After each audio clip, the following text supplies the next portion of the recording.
Hey there, guys. Thanks for joining us for Results May Vary number 13 with Tony DeCaro. My name's Chris. I'll be the host tonight. I'll be commentating in the booth alongside Josh Sellers a little bit later. But let's be Tony. So Tony, why don't you tell us about yourself? How long have you been playing Magic? I've just been playing competitive Magic for a couple years. I played it 20 years ago back in Unlimited. Oh, okay, sure. Wow. All right. That's And then took a very long break till about 2016, and then was always into competitive games, and had no idea Magic was still at such a competitive scene. oh, until I sure, looked sure. for Like, it, and then yeah, what a population, right? Like, just tons of people play I Magic was like, I all wonder the if world anyone still over. plays it. Yeah. Then just F&M and everything, and so Okay. it's been fun. So a few years now lately I've been back into it. All right, all right. So when you first started playing Magic, what kind of drew you to it?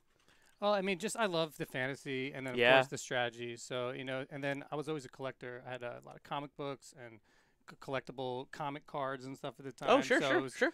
collecting the Magic cards was kind of a natural fit, and then my strategic brain started thinking about Mhm. playing chess or other just competitive games. And so Oh, okay. Magic I think was a natural fit, and I just really enjoy just the fact that it makes you interact with people and not just sitting Yeah, there playing, definitely. online for 10 hours or something. You have to go to the store and meet There people and everything. There are definitely some like downsides. Like a lot of TCG started popping up online, most notably Hearthstone, and they're not very interactive, Exactly, right? Like yeah, you don't really like the depth of strategy in Magic belongs to the fact that you get to interact both on your turn and on your opponent's turn, and there's a lot of like give and take. Oh yeah, the depth A lot is of push and incredible. pull. Sure, sure. Okay, so in the interim, I guess, like while in the gap, I mean, did you play any other games or anything like Yeah, that? Or? I like a lot of competitive online games. So Mhm. shooting games, whether it's Overwatch or like PlayerUnknown Battleground. Sure, sure. It was heavy into that. You got to get those chicken dinners. You gotta, Yeah, you gotta collect them gotta for do sure. that. Just a wide variety of competitive games. Always into StarCraft. I was a huge fan of Brood War. Nice. So Oh yeah, even for sure. watching the old Korean streams, like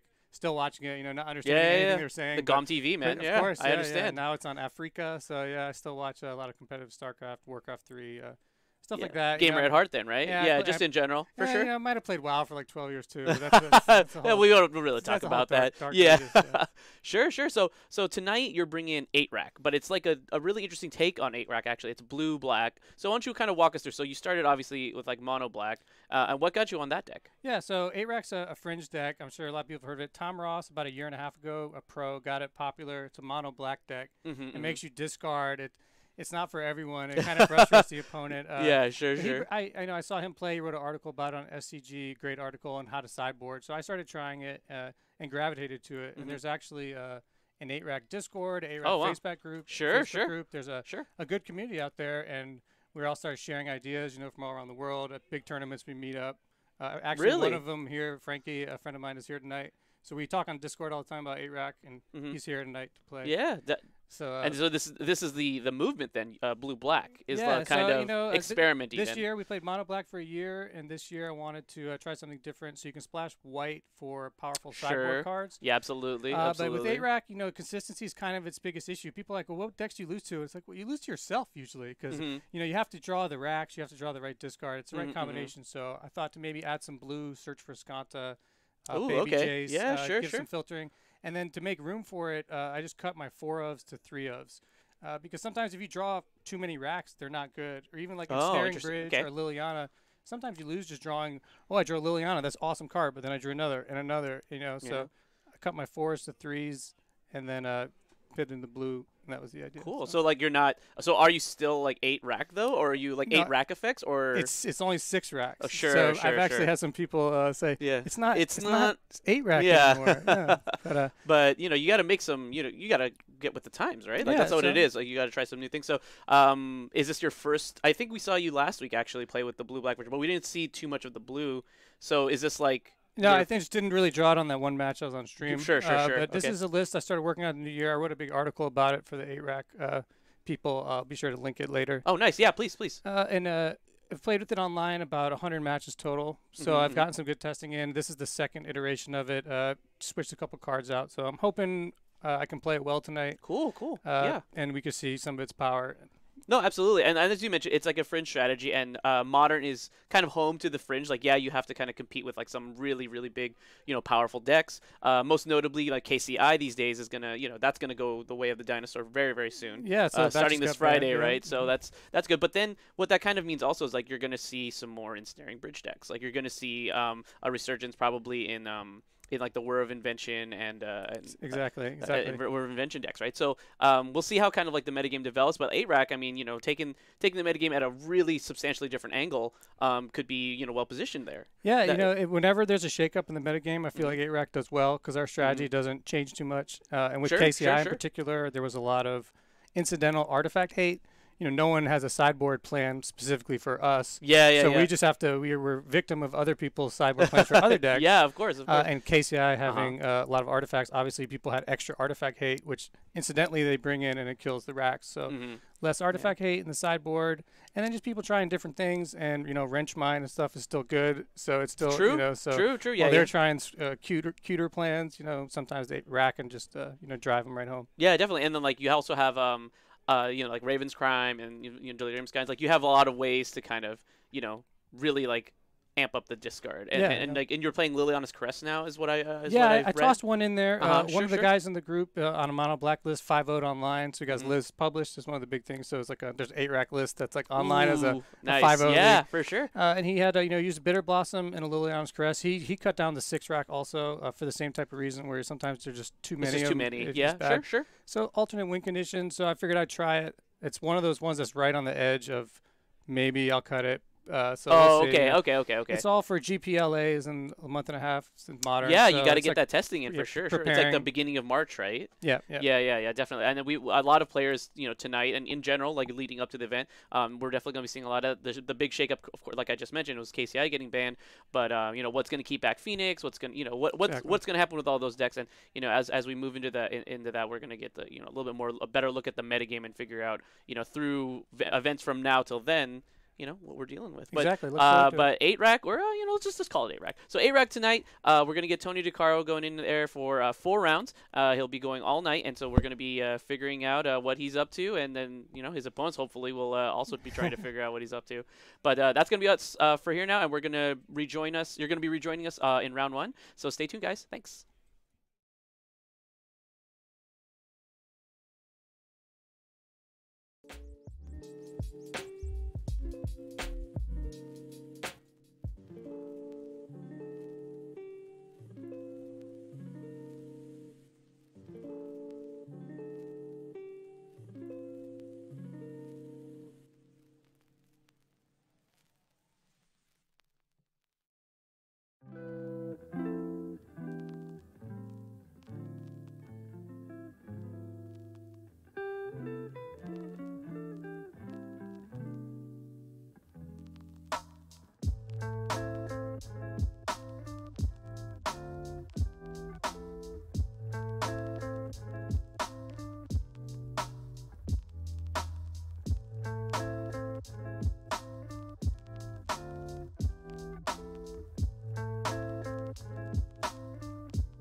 Looks like he chose no. Yeah, it looks like he chose no.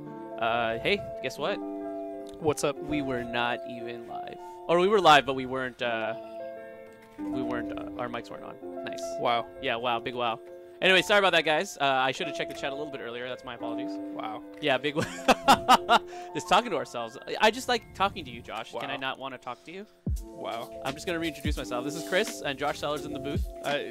Don't even use my name. just stop. Stop. All right. Oh, man. Ethan takes 2. What a blowout. And actually, a Blood Moon would be pretty good here. Yeah, that would be, for sure. Search Rescanta is the activation. So, I'm sorry, Tony's now at 9 because of the attack. Search Rescanta, but he's looking for something kind of specific. Let's see. He needs like something for this card. So let's see. What does he have? Finds a Raven. No, that's not where those go. Oh, did he put him in the bin? Yeah. Oh, okay. I'll let them know really quickly. For sure. I mean, I don't know if it's going to make a ton of difference. I'm sure Tony doesn't have any Delve cards in his deck, and he already has enough to flip his Search, so it's not a big deal, but you definitely don't want to put those cards in the bin. Ooh, that's a beating. Delirium Skeins. Get all those cards. Oh, hey, yeah. Look at that. So, yeah, Delirium Skeins puts all of those in it. And so now he's going to take 6? Yeah, he'll take 6 down to... 6? Yeah, presumably. I guess dead? Oh, wait, what? Did we miss it? Oh, I jeez. I guess I must have missed it. It's just kind of hard. I'm not sure. I mean, because, like, we presumed the second mode on the Primal Command was gain 7 life, but... was it Shuffle Library something else? But nothing else happened. Huh. Yeah, that is interesting. I wonder as well. But yeah, I'm gonna like have to pay a little bit more attention because like there is a couple things happening at the same time. I'm trying to pay attention to the chat, plus also make sure that now the stream is working correctly. But let's take a look at what Tony's playing with. If you hit ! deck list, in the chat you're gonna bring up what Tony's playing tonight. It's also up on screen right now, so you guys can join us. Either way, whatever suits your fancy. But like Tony's gonna probably want to cut some number of these. Fatal Push. Doesn't seem incredible here. I mean, it does take care of the mana dorks, which could potentially slow Ethan down. Like, you may want to trim on them, I think. Smallpox also does the same job, right? Yeah. I mean, Smallpox does it a little bit better. I mean, it's a turn slower, but it also, it does manage to get the accelerant plus the land, right? Which is kind of even Ethan's game to an extent. But, yeah, but Ethan is really hoping to hit one of those guys to play a 3-mana land destruction spell on turn 2, which really slows down your Smallpox. Yep. Yeah, definitely. I think overall there's like Collective Brutality is not super great necessarily. Yeah. It's probably okay, but it's probably not. Yeah, I don't think I super want. The ensnaring bridges are great though. I think that's like something that he's gonna lean kind of heavily on. Sure. What did you see Ethan bring? Is that kind of you were? No. I was just lamenting that Delirium Skeins is a one of in Tony's deck. Yeah, it's only a one. It was super good right there. Yeah, it was really good. What a beating. Unfortunate. So Tony's also got access to like the Bitter Blossom in the sideboard, which I kind of like. I actually like it. I would like to see it in the main, but I don't know where he's gonna find room. Sure. He has another Delirium Skeins in the board, so you can bring that in, and then he's got Liliana Last Hope. I don't think this is like the matchup for it. But, no. It's something to consider if he's bringing out a bunch of cards, but I don't think that's the case. I think he's doing some minimal sideboarding here. Yeah, what I was going to say is I don't know if Ensnaring Bridge is necessarily going to be the sort of all-star in this match, as Ethan is most likely bringing in some amount of artifact destruction, sure. Ancient Grudges and braids and whatnot. Yeah, that's true. To already deal with the racks. Mm-hmm. That's something he wants to get off the board, and Ensnaring Bridge just kind of gets hit incidentally by that. Sure. That makes a lot of sense. I just think that like there's some amount of value in like overloading those kinds of effects, right? Like I think if you just present them like a couple racks and then and then in a Ensnaring Bridge, like they have to make some choices, and I think making your opponent make difficult choices is part of what this deck kind of tries to leverage. Sure. Also, there's a lot of 3-ofs in Tony's deck, which is weird. He mentioned that. So in the beginning when we did our little pre-tournament interview with Tony, okay. He said that like he had a lot of those 3-ofs were just actually 4-ofs, but he made room for these blue cards. So he cut down. He started that way, and I don't think that's like the incorrect way to kind of like tune your deck. I think that there's probably more optimal ways, but I think that's one way for sure.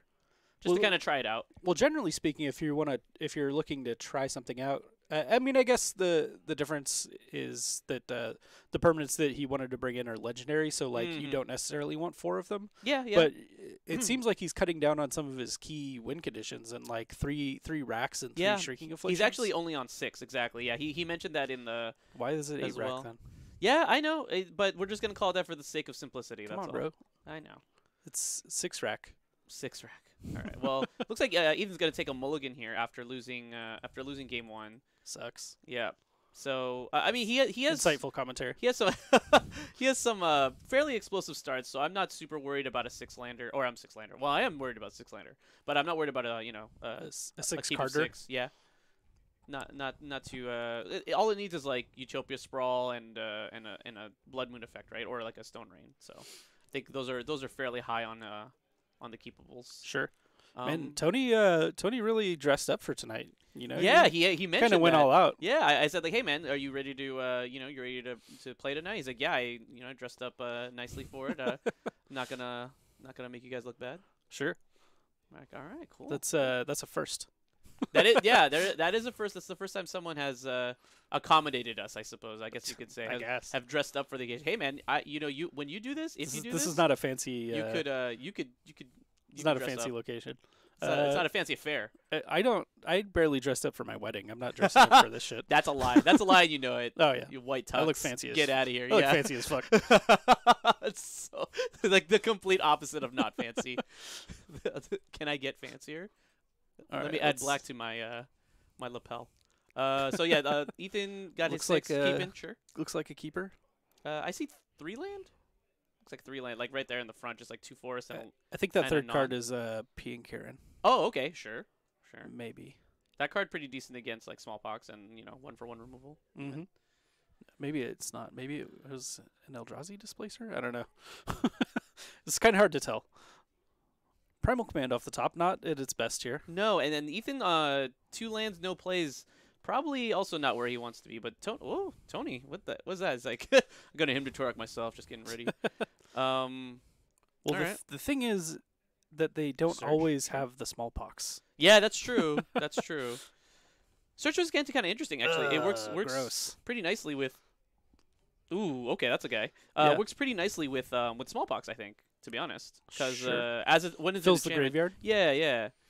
You put 3 things in the graveyard, right? Like discard a card, a land, and then the smallpox itself. Oh, combo Ravenscrime to the bin. In the bin. All right, Sorcerer's Cantor doing some things. And Ethan, unfortunately, at least 1 Stone Rain in hand, but no red source. But now he has all the black mana he'd like.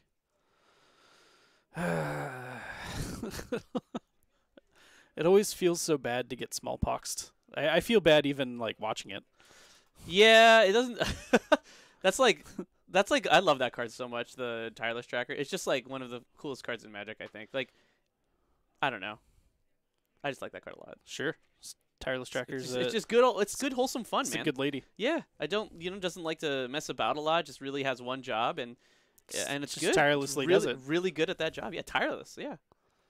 So basic mountain fetched up for Ethan. Yeah, sure. Stone Rains will be flying. Mm-hmm.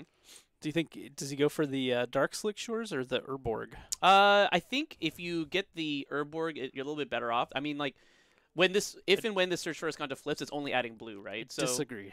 You think so? Yeah, I think you almost never kill the legendary land unless it's like strictly causing a problem, which it isn't in this case. Okay. And I think that is another Urborg on top. See, get him. Always get him. Oh, it's just a fetch land. Okay, sorry. Polluted Delta in the bin. That's it's a bold move. Oh, he has 1 in his hand. And draws another land off the top.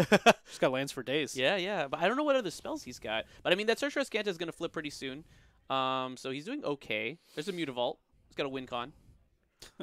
Oh. Chess rules? Take Dixie Backsies. Chess. Well, he's allowed. What? A Polluted Delta is the land instead. JK. Yeah, NBD.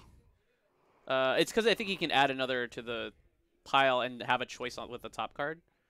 He can add another card to the bin, and instead of like having to choose between flipping or keeping the card on top, he can actually keep it and still flip Sorcerer's Scanta. Or not do that. Or he could just fetch. No. I think that's what he's doing here. So now he's at 7, and now the top card is either a live draw or and flips on his Kanta, or I mean either way he gets a flip plus Kanta. That's what I'm trying to get at. But is he shocking? Well, what you were saying is that if he didn't fetch, he would be able to flip as Kanta still if he wanted to keep the card, which would not be the case. No. What I meant is he fetching lets him flip as Kanta. Well, he also can do that and keep the card with his Kanta. Oh my god, never mind. So he doesn't want the Thoughtseize, which is kind of interesting. Sure. Well, why wouldn't you want the Thoughtseize here, Josh? What do you think? Probably a Liliana in his future. Sure. Maybe something he wants to use all his mana, or he already has the Thoughtseize. Could be that. So you're going to retrace Raven's Crime. Maybe do it twice. Primal Command hits the bin. Yep. Oh, wow. Is Ethan down to 1 card? I didn't even realize. Yeah. We got Raven's Crime again. There goes the Combustible Gear Hulk. Oh, okay. Did not see that one coming at all. Nice. So yeah, I guess the nice thing about Search for Iskanta here is in the 8-rack deck is that like sometimes you are playing like symmetrical discard effects and you also run out of cards. Yeah. And it definitely finds you some more gas. That's an ensnaring bridge for Tony right there. You get to kind of choose what gas that it is. Got it. To fit the situation. Looks like Tony's just going to go for that. Go searching for Iskanta. Yeah. I mean, he's found it. It's going to find him other things now. Iskanta will... The Sunken Rune? Yeah, will lead to other things, in fact. But like I was saying, Blood Moon would be very effective here for Ethan. For sure. I mean, yeah, Tony has no basics, so... The only card he'd be able to cast is the Rack. Yeah, the only card in his deck, yeah, unless he obviously found a swamp, right? But sure. It's not a Blood Moon. But yeah, Ethan getting a little unlucky not finding any of his further land destruction spells or Blood Moon specifically.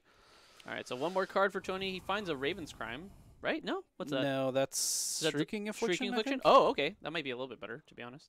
It can get a non-creature, right? That's what. Yep. The Sunken Rune non-creature, does. non-land. Yep. He found a Jace too. Oh, he found another Search for Iskanta. Probably not bad. I think now he definitely wants to get this as much as possible. He wants to get the Shrieking Affliction into play as well as maybe cast a second spell. But we'll see. Search for Iskanta could be like okay, but we'll see. Kind of interesting that Ethan didn't cast his. I think he drew an Arbor Elf for the turn. Huh. Interesting that he didn't cast that. Yeah, get a 6-drop into play as soon as you draw it, right? Yeah. But maybe he doesn't have Inferno Titans. I know he has Combustible Gear Hulk for some reason.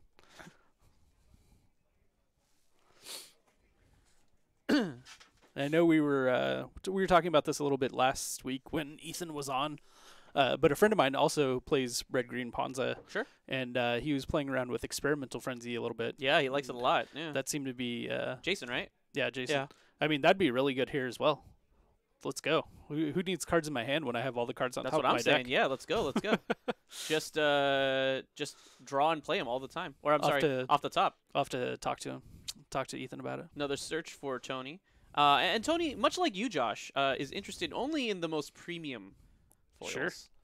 Is that Raven Crime Premium? Doesn't look like it. I don't think there is a premium version of Raven Crime, to be honest with you. There's at least a foil one, right? Ooh, what's going to happen here? What's he going to... Smallpox, pretty good, as you might imagine. Yeah. Bonds Last Right getting down. I like that as a hedge, actually, against like big dumb monsters, for sure. Sure. Turns off all the Storm Breaths and whatnot. And you got to play your cards, man. Just really want to see Ethan play a Blood Moon. Yeah, that's like the only thing. Yeah, Tony still has cards in his hand, but I think here he's gonna want for sure the Shrieking Affliction's coming down. And does he have another play? Just like a land, just another backup Mutavault. Mutavault, get in for 2, sure. All right. Tony's permanent placement is a little odd. All right, so now Shrieking Affliction does 3, right? Yeah. Okay. It's just if you have less than 3 in hand. If you have 1 or less. Oh, is it 1 or less? I'm sorry. 1 or less. So now Ethan definitely taking 3 again this upcoming turn. And probably actually just getting beat down by these Mutavaults, to be honest. Yeah, I mean, that's the game plan of the 6-rack deck. Lock him down and then just get in this chip damage with these Mutavaults. It was funny. I played against Tony a few weeks ago when I was playing the Gideon's deck, and he couldn't beat me. Well, he had no way to beat the Gideons. It was great. But then I played against him with a black-green rock, and he just smashed me because that deck can't win. Like, unwinnable matchup. All right. So Ethan's at 6 right now. Oh, okay. It looks like he's gonna call it a day. What? Why though? Because Ethan had 2 cards in hand, so he's not gonna hit by the Affliction. Yeah, Did I but miss something? I mean, Tony has Raven's Crime in the bin. He has the choice at the top of his deck. Sure. Okay. Also attacking for 4, and Ethan can't play any cards, so he has maybe one draw if Tony just attacks. Like, so it is pretty much game. Pretty much game. Well, yeah, Tony takes it. 2-0 over Ethan Peterman. So blue-black, I guess, yeah, it is technically called 6-rack because literally it only has 6-rack. But, I mean, traditionally this is the 8-rack deck, so sure. we'll just leave it. We're just going to leave it. Wow. We're going to call it blue-black the rack. I mean, that's just, like, Misrepresentation. too much. Blue-black the rack? Yeah. It's like it sounds like an album. I'd listen to that album. The most fire album of 2019. But yeah, we're going to be back in here with Tony in just a moment. Again, this is Chris and Josh in the booth, but Tony's going to be in here. We're going to talk about his match. What are they doing? Wait, what? So did Ethan win game 1? I'm so confused. You can't tell me that Ethan won game 1. Can we get a floor judge? Oh my god. Well, didn't Ethan? Oh, yeah, that's I'm unclear on what's happening right now. Maybe they're playing a funsies game? Stop that. Yeah, I guess maybe Ethan did win that game and we were just not clear on what happened. Yeah, it seemed like Tony did a thing and then Ethan scooped him up. Yeah. That's really super weird. Why would that be the way that we so it? The thing is that 8-rack always wants to be on the draw. So that maybe helped with the confusion a little bit since Ethan played also in the second game. Oh yeah, that's right. Okay, fair enough. But yeah, I don't know. I don't know what happened there that Ethan would have won that first game. It's well, fair enough. It's a mystery. Right. That is very, very disconcerting. We're gonna need to put like a mic down on the floor just so we can hear what they're saying. Because as it is right now, we don't have that. But yeah, I'm getting confirmation. It is game 3. We're not missing anything. They didn't like kill each other in the same turn or anything like that. We are not tripping. Yeah. I guess also I was missing like Tony's Thoughtseizes, so sure. That's a possibility, I should say. Ethan, no plays yet. Looks like he's got a handful of 3 drops. Oh, Tony's gonna Ascanta. Okay, sure. Oh. Kind of. Yeah, that's less good than I thought it was gonna be. Yeah, definitely opens the door for Ethan to do something here. He's got a Blood Moon in his hand now. Oh, he's missing the land. Oh man. Yeah, Tony not getting punished, and he even has a basic island in his deck. That's pretty nuts to me. That's actually kind of ridiculous. Like that's so bold. Yeah. Looks like Tony's on a lot of lands in hand though. Not much action. It's a Mutavault pulled to the front. Maybe looking to get in there for 2. The sick beats. And yeah, no plays. Come on, Ethan, let's do it. Draw land. Yeah, just one time, man. Yeah, one land would really actually put Ethan not firmly in the driver's seat, but would definitely put him in a good position. Tony has the option to never flip his Search or Scanted, just trying to find swamps. Sure. Which is fine, but I think that's like super slowed in his game plan, right? So it gives Ethan a lot of time. It's unfortunate. I mean, yeah, that's Magic. And Ethan is meanwhile is able to build up his board because he's never going to lose any more lands at least. Sure. And will most likely be able to keep drawing cards or keep cards in his hand. Tony thoughtfully wondering about what to play here. It's like, do I want my basic? I think he's literally got all lands in his hand. I think he got a Raven's Crime for the turn, so maybe he's just like, let's go. Let me discard all my cards. Yeah, maybe. All right. So what is Ethan looking at here? At least the Stone Ring's got to go, I think. Okay. Well, that seems like a good start. He's got Trinisphere in his hand. That's yeah, he really likes that card in Ponza because the idea is like you can Stone Rain and then shut them down with Ponza. Okay. Or shut them down with Trinisphere. Yeah. Sorry. All right, Ethan, let's go. Draw land. Oh, you son of a bitch. I'm not rooting against Tony. I would just like to see more of a game. Yeah, than what's definitely. Going on right I totally agree with you. Yeah. You know, it's nothing against a Tony whatsoever. So, but look how good this hand is. Probably see this this Blood Moon get taken. I would imagine. Yeah, for sure. So this is a Thoughtseize, correct? I didn't see the art. Thoughtseize. Okay, cool. So Tony goes to 18 here. I mean, even getting the Trinisphere online here wouldn't be terrible because that keeps Raven's Crime from being as much of a threat. And Ethan doesn't have many spells that cost less than 3 in his deck. For sure. You could have these. Those are yours now. I'm gonna fire up this Univolt right now. He does have a Smallpox in his hand. He may be considering just firing that off to keep Ethan off of 3 lands. That'd be really good. I think getting a swamp would be even better. Should definitely fire up the Mutavault first. I think we're not Smallpoxing this. Okay, good. I was like, oh my goodness. Please. Boom, got there. All right, cool. Let's go. So now, but Tony does have swamp now available. He did discard his island, but that's not going to matter too much, I believe. Well, Blood Moon's gone, so. Right. I'm sorry. You right. I'm just saying Ethan gets to play something. Yeah, that's true. Let's maybe run out Stone Rain on the Mutavaults. Yeah. Oh, it got in again, didn't it? Is that the second time or the first time? I believe that's the second time. Okay. So I think Ethan should be at 15. Yeah, I got it. Stone Rain the Mutavault, I'd imagine. Stone Rain the... Oh? Probably not the Polluted Delta. Does he have a Counter Squall? Oh, yeah, maybe he brought in his Counter Squalls. Stop. You cannot do this to the man. I didn't think I saw it in his hand, but I guess that would explain his fetching. No way. Sure. All right, you lose 2 life. Got him. Got him. But I guess, can Counter Squall get the Blood Moon? No? Yeah, it's a non-creature spell, pierce, I right? think. Yeah. Or, I'm sorry, negate. Man, what would Ethan do for Armageddon here?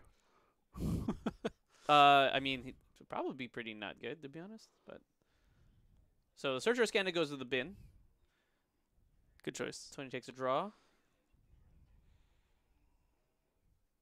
He's a little bit away from this Shrieking Affliction. I mean, Ethan's got 3 cards in it, 4 cards. So here's a Smallpox.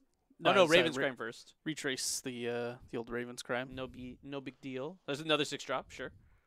What if Ethan just had like attack for 2? I guess there's no card. I was thinking like Shallow Grave would be really good here, but that's not a card you can play. So Ethan probably incentivized to play this Tireless Tracker, but Tony ready with a Smallpox. I think I'd lead with the Trinisphere. I like that a lot too, to be honest. I especially because he doesn't have a land drop to play. What Ethan's thinking. Yeah, you don't get any value out of your guy. Yeah. No. All right. Well, it is what it is. Is a Smallpox in my hand? Yes. Seems good. Well, that's a flip Descant is what it is. He put a Raven's Crime in the bin? Or no, he left it on top? He left a basic land on top. Sure. So I guess with the idea of retracing Raven's Crime, I mean, this will take Ethan down to 1 card after the Smallpox, I think. Yep. So now Ethan's got to make a choice here. Man, I really would have rather seen him play the Trinisphere that turn. Sure. So Raven's Crime happened just there. Then we got a Smallpox. Okay, so both players are going to lose 1. Nissa to the bin.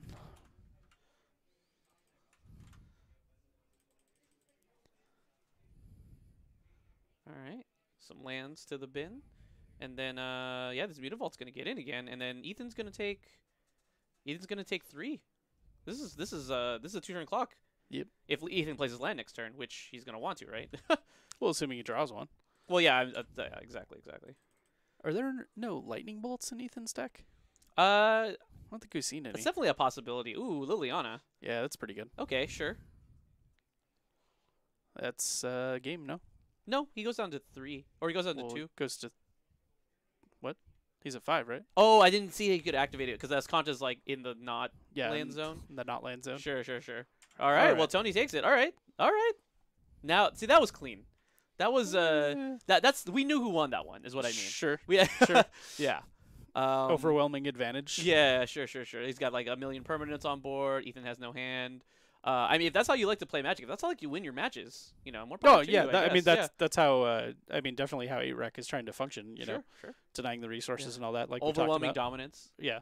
Yeah. That's a different card. You can't Oh, play I'm that. sorry. You're right. Yeah. Overwhelming Splendor. Splendor is a card that you can play. That's how I play. Maybe not in Tony's deck. He was saying that you could actually splash white in this deck as well for some really powerful sideboard cards. Sure. I agree with that too. Like Overwhelming Splendor. Like exactly. You read my mind, man. Yeah. You read my mind. I've played that card before. It's gas. Yeah. All right, cool. So we're going to cut to a quick break. Sure. We're gonna let Tony come back in here and we'll talk to him about the match, what he thought about it, and we'll be back soon. Thanks for joining us, guys. See you soon. Later.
Cool. All right. Well, Tony, that's a pretty good one to win, I think. It looked kind of weird because as people who were watching on the stream, we thought Tony won game one. But you want to explain what happened there? No, it's not your fault. It's not your fault at all. It's my. I didn't keep track of your life total. It was really close. It yeah, came down sure. To one turn. I actually the tick got him to 2 because I Sure. ended up hitting a double shrieking tick and attack with a mutavault. Mm-hmm. He was at 9 or 10, and then it brought him just shy, just within 2, and then Sure. the launcher was going to kick back and kill me. All right. Yeah. Well, so that ended up happening. But otherwise, I think it was a pretty good match overall. Ethan really missed on his land drops in game 3, which really hurt him. Help, yeah. Yeah. And did you have the smallpox like that early, or were you just waiting for him to play like a creature? You were really trying to get full value out of it. It was a really tough call because I had made the mistake in game 1. Yeah, no, exactly. Smallpox without a creature, didn't hit anything. I just knew its value. He wants to ramp up to 5 lands. He needs a land. Yeah, sure. So I smallpox, and then I didn't have an answer for the Storm Breath. So I thought my sequencing in game 1 was a little off. Might have been a little nervous, or it's just you have a lot of extra options with the blue cards. Sure, I guess that's fair. I tried not to miss too many triggers. I know I put them in my yard. I think you said. Yeah, we mentioned that. Yeah, so that was just first game of the night, little jitters. But yeah, I knew if I held the smallpox up and got good value on it with one of his big creatures, I was going to be in a good position to win. For sure, and then, when absolutely, I got the counter squall. I knew he wasn't. He said, "Wow, he was definitely not expecting that." Yeah, so that's a really powerful one out of the side. Where it's like discard with counter spells seems pretty strong, right? Yeah, and it does the 2 damage. It just there's a lot of big cards you're weak to, whether it's in other matchups like Tron or Teferi in control. Sure. Like Planeswalkers primarily, right? Exactly. Like that's really difficult to deal with. I was thinking if he Trinosphered, I was going to counter it, but he drew the Stone Rain off the top because I thought season the turn before. So he Stone Rained, and I was like, okay, this is why I held the fetch. It was the perfect opportunity to do it. Sure. Once I landed that, I knew he was going to be falling behind, and then he tireless walked right in the smallpox. He didn't really have a different option though. Yeah, so it was kind of like I hope you don't have him holding smallpox the whole game. Which sure, I was, sure, so, sure. I think because Josh and I talked about it as well. We're like, oh, we really hope he plays the Trinosphere. At least he makes the smallpox like a little more difficult at the very least. Yeah, but he's like, no, I have no options. Like I really should just cast this Tireless Tracker. And I'm like, I guess you got to do what you got to do. Tireless is one of the toughest creatures for me, obviously with the clues, and you fetch. As soon as you get a clue off Tireless Tracker, it puts me way behind. The rack's probably not ticking anymore. Yeah, so exactly. It's really and powerful. He can keep them in reserve too. Like when you're discarding his cards, then at instant speed you start drawing cards back up and not take damage. It's one of the toughest creatures to deal with. Luckily, people usually play it on turn 3, which walks right into smallpox. So if you cover smallpox the tracker, it's a good path to victory. But if you don't have a response, it's usually GG because you just can't beat it. Sure. I mean, yeah, that's definitely fair. So overall, have you played that matchup before, the Ponza matchup? You're kind of familiar with it to an extent, I knew, and, Ethan is a friend of mine. He's on the Smallpox Discord and stuff. So we talk all the time. He's on his homebrew deck, which you saw.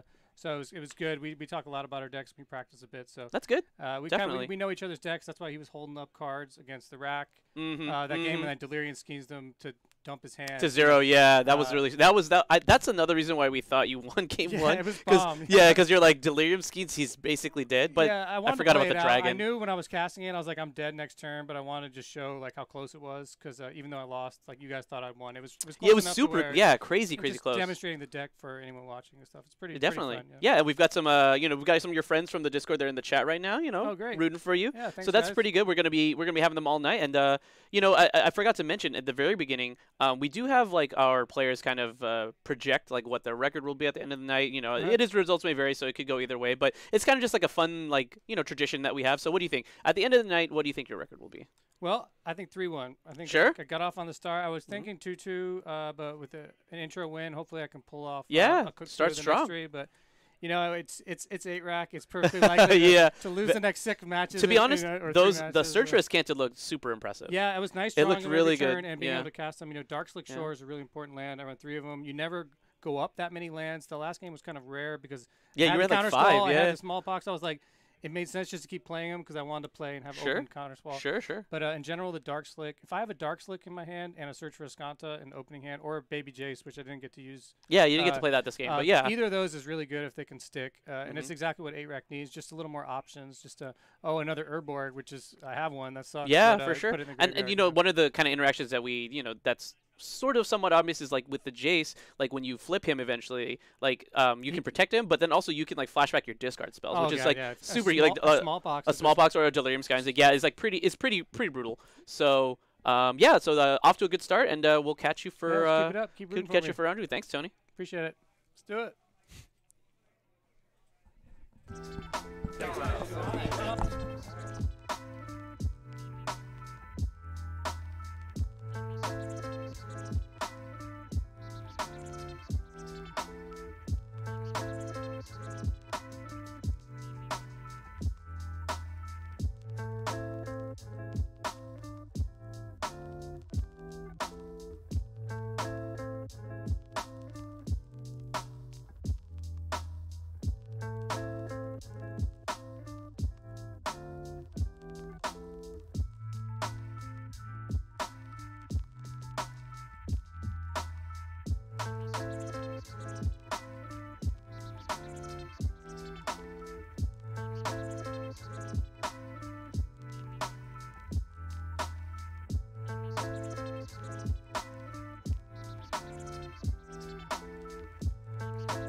All right, folks, we're about to get started with round 2 over. About to get started with round 2 over here. Of results may vary. This is Chris, joined by Josh Sellers. Hello. Tony DeCaro's playing blue-black. It's not 8-rack, but it is 8-rack. And then Zachary Whitehoff, or I'm sorry, how do you pronounce that? Wiedhoff.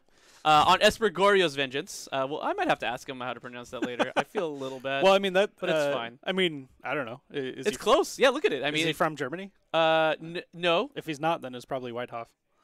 I mean, he's not from Germany, but his family might be. Well, I mean, that's certainly a German last name. That's what I'm saying. Yeah. All right, cool. You know, like Sellers. The Sellers is certainly not a German traditional last name. German last name. It's like isn't it Welsh or something, or English? No, it's just made up. Okay, also fair. I don't know if they call time. Go time. Just started the round, but yeah. So we were just kind of bantering a little bit, like the blue-black 8-rack deck. What? Blue-black. We were bantering. Not about bantering. We were just talking about like what's he gonna do? He's gonna make playful banter. Zach discard his cards, but Zach sort of wants to do that anyway. So yeah, but only certain ones. Yeah, I know. Only certain ones. You don't want to discard them all. Yeah, you gotta have some. Yeah, it's true. But once he has like an Obsidat in play, it's gonna be pretty much game over. Oh man. Yeah, yeah. Can't smallpox that. Yeah, you cannot smallpox that, gentleman. That's a big dude, and he does not get smallpoxed. Okay, so we're about to get started here. I think they both mulligan to 6 here. Yeah, it's Zach going to 5. Looks like. Okay, Tony just resolving a scry, no big deal. Definitely not a thing you want to do against the rack player. Yeah, and I think Tony is keeping all of his 1 mana. Yeah, so 4 Inquisition, 4. Oh no, 3 Thoughtseize. Interesting. Okay, so anyway, he's got 7 turn 1 discard spells. Not where you want to be. Ravenscribe. Oh, I'm sorry. Yeah, plus Ravenscribe. He's got less of those, I think. He's got 3 of those too. So 10. Wow. That's a lot of ways to just make you discard a card on turn 1. Sure. But I think Ravenscribe is less good turn 1. It's kind of its deal. Yeah, what it does, how it do. I think it's fine when your opponent has mulliganed to 5. Yeah, that's also probably fine. You're getting their 4th best card out of 5. Yeah, and again, Tony opting to. So I didn't know this, and but after you mentioned it, it makes a lot of sense. He likes to be on the draw. Yeah. That's like a kind of their thing. Iraq always wants to be on the draw because it denies your opponent another card. Just like with mulliganing, like sure. They're down a card. All right, so there's an Obsidat, a Gorio's Vengeance, and a Collective Brutality. So probably getting rid of this collective Brutality. Wow. I know. Please don't. Wow. Just don't. Yeah, Collective Brutality seems like the take there, as the other cards don't really do anything. Sure. At least at the moment. I mean, if Zach were to... Actually, that's like a really good 5. Yeah, right? To be honest with you. Like, that's a super good 5. Like, this would have been a turn 3 Obsidat had Tony not have discard spells. Mm-hmm. Yeah, and I guess, against traditionally against most decks even, this would be it, right? Like, you'd be able to get your game plan going, plus protect. Take a path with a brutality or protect something. Yeah, via removal spell or whatever. Sure. But yeah, if Tony, or I'm sorry, if Zach is able to find some kind of discard outlet, he's live to get that Obsidat in play. Yep. He's got to play with it face up. What a gentleman. Just like the true German scholar that he is. Yeah, badass and a baller. All right, so here comes the. See if. It's a Lingering Souls. Finds a Lingering Souls. That's not the worst. No. Not at all. Especially if Tony has like a smallpox here or something. Yeah. And it ends up having sort of value because Zach still needs a land, but at least he has a potential 2-drop he can play if he finds one off the top. Sure. Well, no smallpox. No smallpox here. This is probably as like a search or a Jace. Well, maybe Tony has his own Collective Brutality. Oh, that's true. He has his own. That's right. Like on the money. Called it. Yep. It's like I'm a professional. Oh, he's just gonna take a spell here. All right. Takes the. Well, Tony's like, do I want you to have 4 spirits or 2 spirits? I think that's a legitimate question. Like that's. Yeah, I don't think it is. I mean, like, if you take the Lingering Souls and Zach doesn't draw a land, then you give him a play for the turn, which is not necessarily something you want to do. Is that a Collective Brutality? It is. It is. Yes, but he's. I mean, the whatchamacallit is gone now. Gorio's Vengeance. So, but I mean, I guess you want the Obsidat in the graveyard regardless. It looks like he's going to put the souls in the graveyard. I mean, if you anticipate not to draw lands, it's probably better. Whereas because like no land off the top means you definitely have a play next turn, but like you'd have to draw exactly Goryo's next turn to play the. Gross. Oh, it gets nothing. Sure. Oh yeah, wow! But now you're facing down this Liliana. Oh, it's gonna discard the no odds of cards in that. hand. Yeah. True facts. None of those cards are ones you can take with Collective Brutality. So kind of nothing coming up, Zach, in this particular I wonder game. what the other mode was. Probably Drain. It has to be Drain. I'm It's sorry. the only You're right. other You're right. option. Has to be Drain. So yeah, Zach goes up to 21. Tony down to 16 now. Tony slams Liliana probably here. I think that's like the strongest line he can take. So Zach is like fairly live to a Goryo's off the top. Yeah, I mean, as we were talking about, like Tony has almost nothing to it, like for it. You know what I mean? Yeah. Like, I don't think I can confirm that he has basically nothing in the main. Yeah, for as it. long as Zach remembers to face the Obsidaddy out. Mm-hmm. And back in, really, to be honest. Yeah, well, in and out. if he's out, he's not dying to any removal either. Sure. All right, so Tony has to Goryo's one time. minimum one turn has to fade it. That was But no, looks like we got this. Lingering another Souls. Obsidat. Oh no, not like this. All right, well there goes the Lingering Souls. Make so some souls. Those are soldiers. soldiers. All right, that's I guess that's sort of fine. It's like that killer song. You know, I got soul, but I'm not a soldier. Well, but then why are there soldiers? It's the backwards. I think. Oh, okay, I gotcha. It's probably the inspiration for the song. Yeah, symbolic. Got it. Oh, Bogyu. Oh man, Jeez. what a beating! Is it? look at Zach's like, are you serious? You see that? He's like about to. But why not tick up first? Oh. That seems like a mistake. Yeah, fair enough. Fair enough. I mean, I don't disagree with that. That's Uh-oh. We gonna trade a land here? No, I don't think we're trading land here. Maybe he is considering ticking down. That's why. That seems bad. Yeah, agreed. That's also all right. So Rack coming down, hitting Zach for 3. Mm-hmm. Goryo's off the top. One time.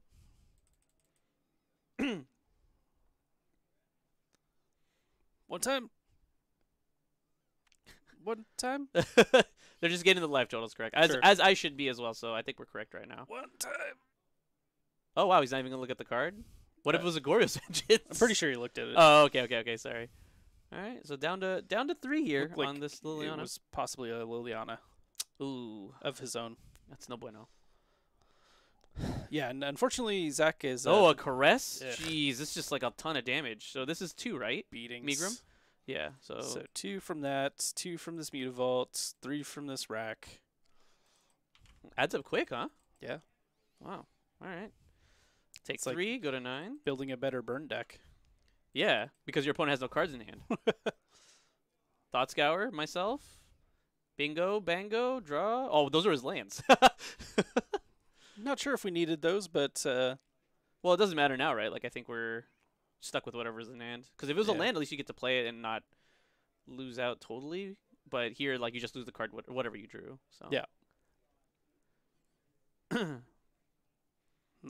Tony considering, yeah, he's like, I don't know if I want to run it in now. Oh, Shrieking Affliction. Discard a card, sir. That's his game. Yeah, isn't it? That's 3, 6. Well, he'll be at 1. So he goes to 2 here. Yeah, he goes to 1. Okay, sure. He's going to have to block this Mutavault. And he's going to do it, sure. Takes 6. Down to 1. All right. So even the Goryo's is not out anymore. Yeah, and that'll about do it. Oh, boy. Yeah. Wow. Definitely hurting off the mold of 5. Yeah, I think that's mostly what it was. And it was a great mold of 5, too. Yeah. Like we were talking about. Would have been really good if he wasn't 8 rack. facing against a bunch of discard spells. Yeah, exactly. Yeah, I think actually if Tony had just missed on turn 1, like if he didn't have that specifically, I think Zach had a really good odds in this game, even with a mold of 5. Because the Collective Brutality comes down, potentially protects the upcoming Obzed or just the spell in general, and then gets off to the races there. But yeah, now we're going to the sideboard. Excuse me. Take a look at the sideboard out of here. We've got a so 8-Rack doesn't want what now? What does he not want to see? Probably doesn't want the removal spells. Yeah. Fatal Push is coming out. Yep. Agreed. I mean, it let's does hit a Jace if Zach's on like that version. But other than that, you're right. Yeah, I think that's pretty much. He certainly didn't see anything you want to use Fatal Push on. Sure. I guess it depends on how familiar he is with the archetype. Mm-hmm. like, yeah, you might want Fatal Push for the Jaces, although it's not super important because you still have, potential Smallpoxes to get rid of it on the early turns. Yeah, the more he plays it, honestly, like, Smallpox is good. Yeah. That card's kind of sick. Well, I mean, it's definitely been good in the matchups we've seen so far. Sure. And how do you feel about so out of the sideboard here? Bless you. I don't mind. The counter squalls are probably fine. Yeah. You catch an off the top vengeance. Yeah, you want to be able to interact with the combo. Sure. And then I don't mind like the Bitter Blossom, just because like the game already is going super long, and almost.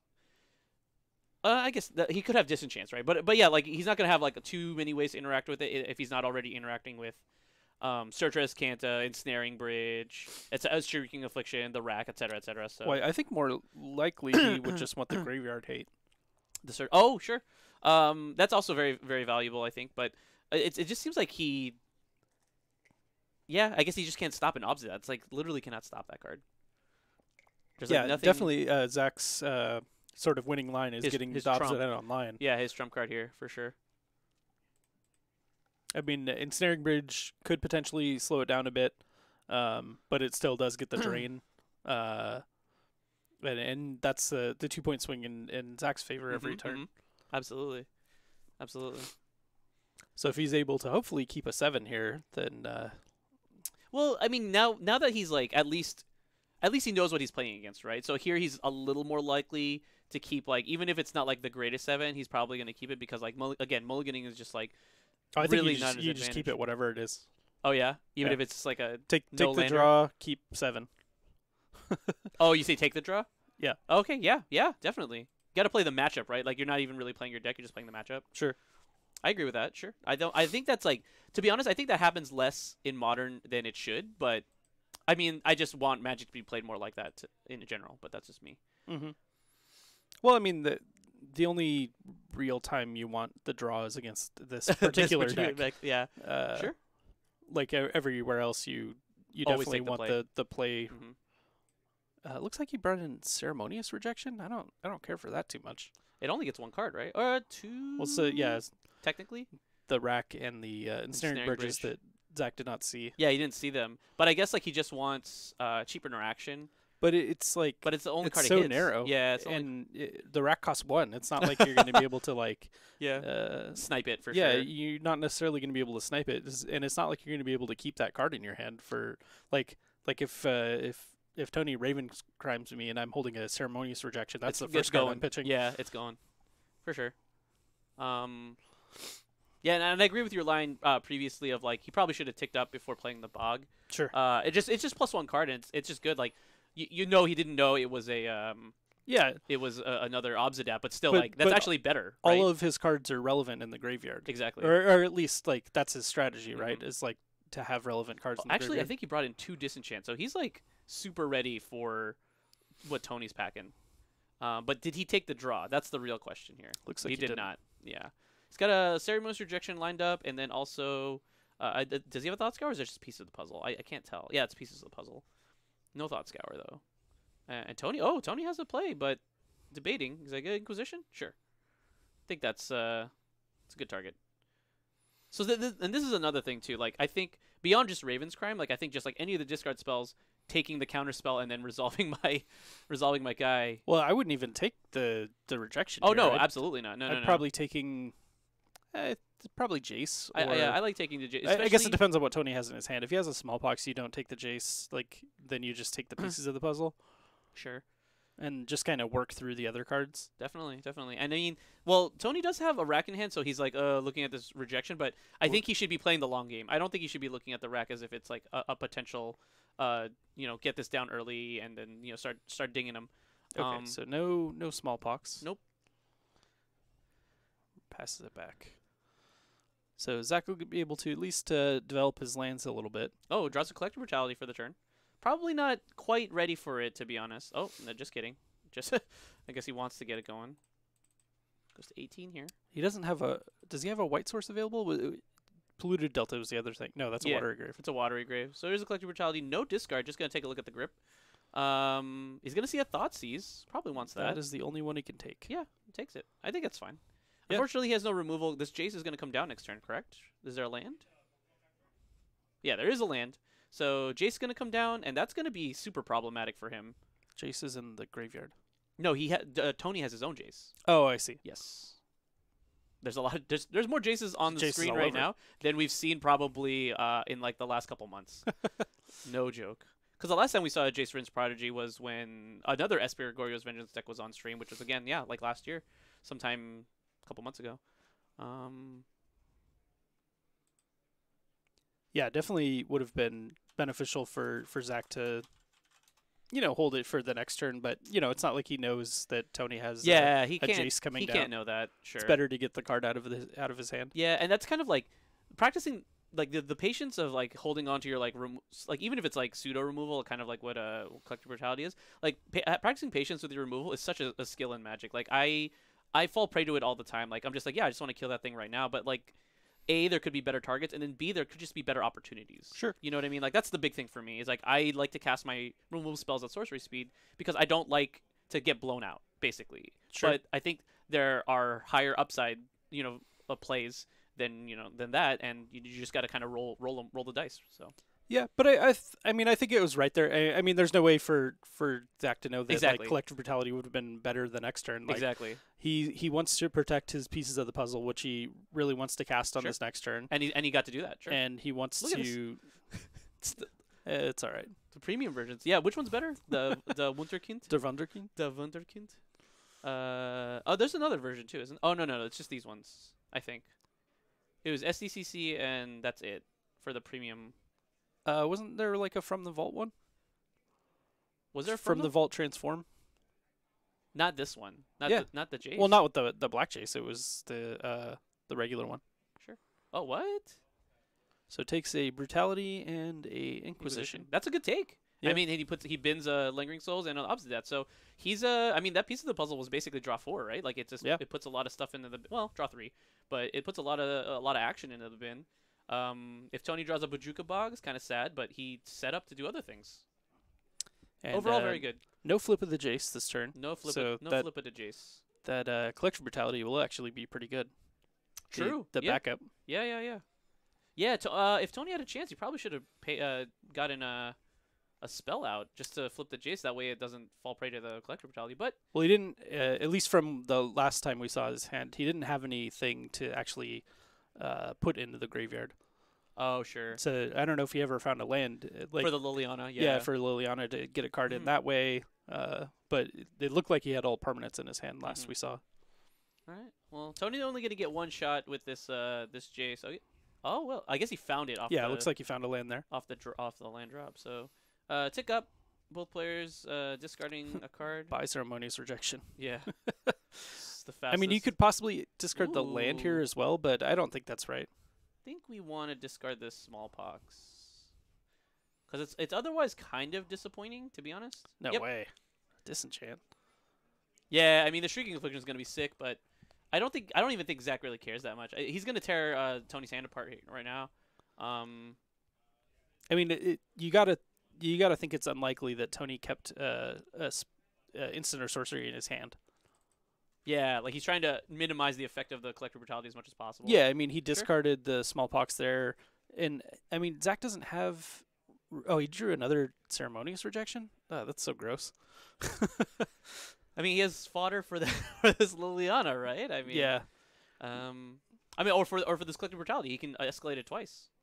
I don't think I'd escalate twice. No. Maybe escalate once, but with Tony discarding the Smallpox, like you got to have a pretty good read. Him discarding the Smallpox and him not flipping his Jace that turn, you got to have a pretty good read that he doesn't have a spell that he could cast. Sure. So an instant or sorcery that would have went to the graveyard. Right. I was about to ask right here. It's like, what do you think is the correct take here? And I like taking the Shrieking Affliction. Yeah, sure. It takes the pressure. Exactly.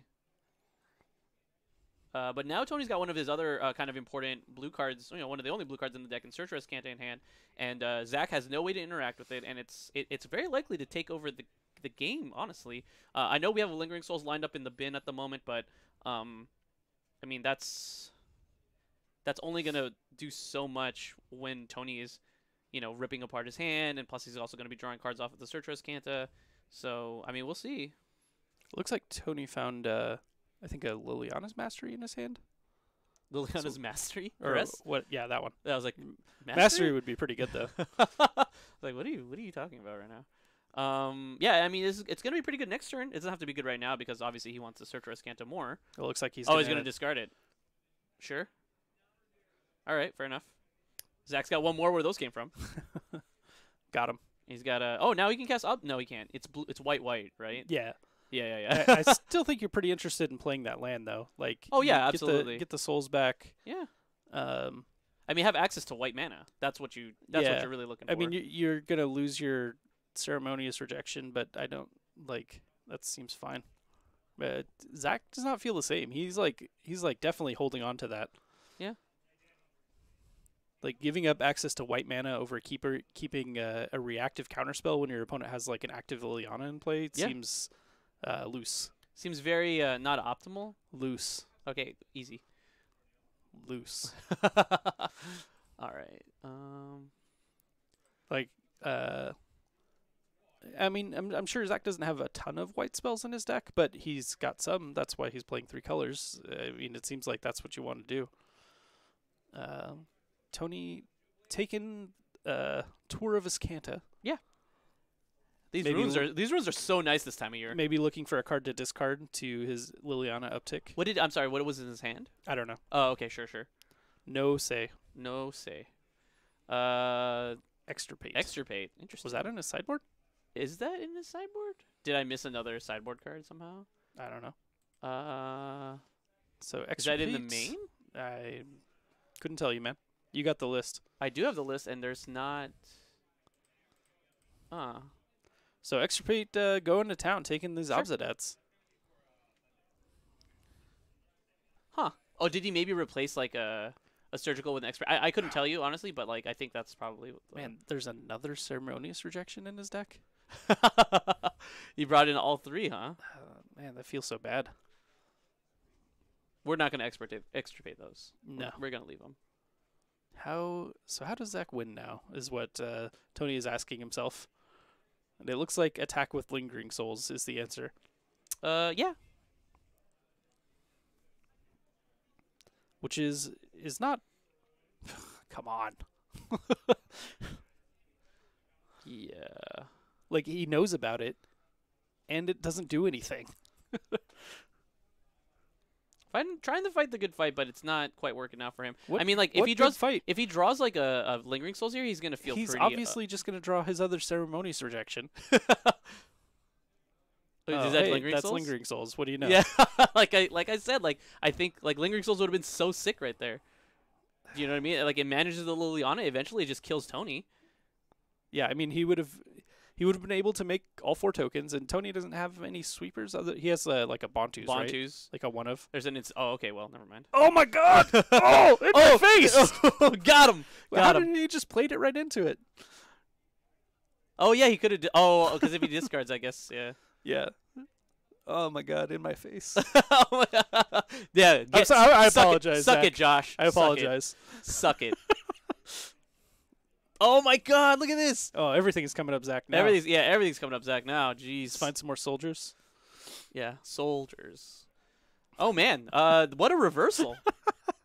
And all because of Ceremonious Rejection. All because of yeah. It really turned everything around. Turned the corner here. Yeah, for sure. Oh, we found one spirit. There's more. I just haven't organized that box in a while. I should probably do that. Now this Liliana. I mean, not looking great. Boom. Collector. Okay. All right. We got to do what we got to do. Yeah. That gets him back in it a little bit, as like Jace giving card selection would have been pretty bad news. Is this a minus? Well, I guess it is now. Not the spirit. Oh, come on. That's disrespectful. What is going on here? All right. Well. Yeah. Now Zachary, he's in the driver's seat. I think he's just gonna kill this Liliana. And then he's gonna, he's gonna start taking to the skies. Come on, play your land, man. Jeez. Nope. Refuses. Maybe now we can have a white source. Search for Azcanta. Sure. Nothing wrong with that. Don't mind it. Zach fetches, goes to 15 himself, gets Godless Shrine. Go figure. We got him. Yeah. Man, it's a good thing he kept that ceremonious rejection. Yeah, because like now that we think of like if he had gone, I mean, come on, man, it's just ridiculous. Like if he had just gone, I mean, Tony knew about it too. I don't know. It's weird. Yeah. Definitely a weird situation where like he maybe could have got it out of his hand and like put himself in a better position with a bridge on the battlefield. Yeah, sure. But I don't know. The case. I don't know. That's a Jace. I think we want it. Sure. I mean, it's something. It'll flip on untap here. Doesn't block spirits. That's for sure. Does not block spirits. No, I don't think there's anything in. I don't know. In Tony's deck. I don't actually think he wanted. I think he maybe just search for his Scanta there.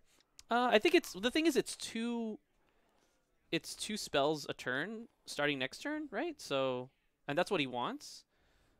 And Zach milling himself, I guess for Lingering Soul's value, that's like one way of doing it. But well, I mean that's what you do with Thought well, Scours. I think the thing is too, like Tony halves the clock here. Because he's at 9 now, and then he's taking 2 a turn because the Jace can start ticking up, and then Zach has to make some choices on whether he wants to, hit the Jace or hit Tony's face. What does this have to do with the Thought Scouring yourself? No, I'm talking about now. I'm just talking about like Jace versus like leaving up the Search Res Canta last turn. Oh, okay. The Thought Scouring yourself, like I mean, he's not trying to hit Goryo's Vengeance anymore, right? So like I don't know. Maybe I don't know if the targets for Thought Scour change whatsoever. I mean, Goryo's Vengeance on your Jace is still good. True. That's true. That's true. I mean, both players having an active Jace here, I mean, maybe favors Zach. I mean, Zach has a wider breadth of spells in his yard. Yeah, he's better spells for sure. I think Tony's thinking about taking down here. I don't know if I love that. What? Well, maybe Tony considering Shrieking Affliction, sure. I know he's gonna Skynes him. Okay, for the last 2 cards. Sure. And he's gonna try to clock him this way. Interesting. Okay. I mean that's certainly one way of doing it. Yeah. I mean it doesn't favor Tony at the moment. No, I don't love it. It's a 3 race a turn. I mean it's actually not a race because Zach can just keep another card in his hand next turn. Yeah, next turn for sure. So he'll go down to 9 and then potentially keep a second card. Tony will get a good amount of selection, and he'll be able to nullify one of the. Oh wait, Tony! It just all went to Tony's face. So this Jace is still alive. That's an interesting choice. Yeah, for sure. So now, does that change the math? It's still 3 turns. Zach's going to go down to 9 here, but then he'll have 2 cards in hand. But if he just doesn't play any cards, then Tony, that's actually fine for Tony. He gets to draw out of this. Gets to hold up Search Res Canta. Gives him an opportunity to dig a little bit, and then also he'll be able to potentially get another spell on the next turn. Yeah, definitely. Huh. Okay. Yeah, if I was Zach, I really like killing that Jace there. Yeah, it seemed like a good attack of opportunity or opportunity to clear it. It was a 3-turn. Yeah, like it's a 3-turn clock even if you attack the Jace down. So yeah. Okay. All right. Yeah, because it's. I mean, I don't know, general wisdom, but like you generally want to clear planeswalkers if you have the chance, unless you have like a lethal or like a good amount of clock. Oh, we're surgicling here. What are we getting? Jace. Okay, fair enough. Are there any more in the deck? That might be it, but I think just the fact that you don't get to Goryo's them anymore. What card is that in his hand? I can't tell. Oh, is that what I think it is? That's ceremonious rejection? I believe it is. Don't say that, please. I believe it is. Oh no. Man, what if that was like a card that did something? Don't even say it, man. That's just like it's just too cruel. Yep. All right, so Zach falls to 9 on upkeep. Having a good time. Yeah, pretty good. Is that a Goryo's? Yeah. Oh, yikes. A little too late. But it doesn't matter. If he doesn't get to cast it, that actually is okay for him, right? Like now he just has a Goryo's in hand that he never has to discard, essentially. Yeah. Really? This is all just going to face still? Well, with the Jace at 3, yeah, that's true. I think you tried to get the clock. Like, you can't really mess around with it anymore. Mm-hmm. That's fair. And Tony having to pay 1 for the surgical there makes a difference, too. Yeah, I mean, so Tony will want to be finding a discard spell here. Yeah. Or, I mean, someone in the chat mentioned this as well. Another bridge would be very good. Well, no, it wouldn't be, actually. Oh, yeah, another ceremonious rejection. Yikes. Wow, big yikes. Is there a spell that Tony has in his bin that he can make use of here? Because Jace is ready again, but might not be good enough. Like, Collective Brutality might be okay. Yeah, it changes the clock a little bit. So, like, you can -2/-2. Like I think you can maybe hold off until next turn. Hello. So. Hello, Senorita. I feel for you. All right. So there goes there goes the vengeance. All right. Well, that keeps Tony's clock pretty live. Yeah, for sure. And then, next turn down to 6. Goes to 6. Is that another ceremonious rejection? I think that was another Goryo's off the top. Zach's deck is not loving him. Yeah. All at you, Tony. Sure. And now Tony actually has some options this turn. Yeah, I mean, Jace. So Jace tick down, get back a Collective Brutality, escalate once. Yeah. With whatever card he finds off the top of his deck, is pretty good. Clear a soldier, gain 2 life, and then potentially just tick down the Liliana just to take basically all the pressure off. I mean, you will lose, at least potentially lose the Jace. Mm-hmm. We'll have to see. Yep. Yeah, Tony saw it too. Looks like Tony has identified the line. He's pretty excited about this one. He's an astute 8-rack master. Mm-hmm.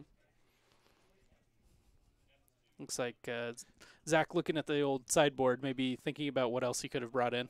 Well, I mean, so here's the thing. He's only going to be off by a couple points, but it basically comes down to this Collective Brutality, right? So he's going to. So yeah, this goes back to my hand. Does not go back. Oh wait, to your it hand. doesn't go back to your hand. It's not how it works, but hopefully it just happens. Unless the other card is also Collective Brutality, then it's kind of awkward. All right, so this, and then are we escalating? This is gonna make a big difference. I don't see why you wouldn't escalate. Why is the camera moving? I don't know. It's been doing that a little bit. I've noticed. So looking at the hand.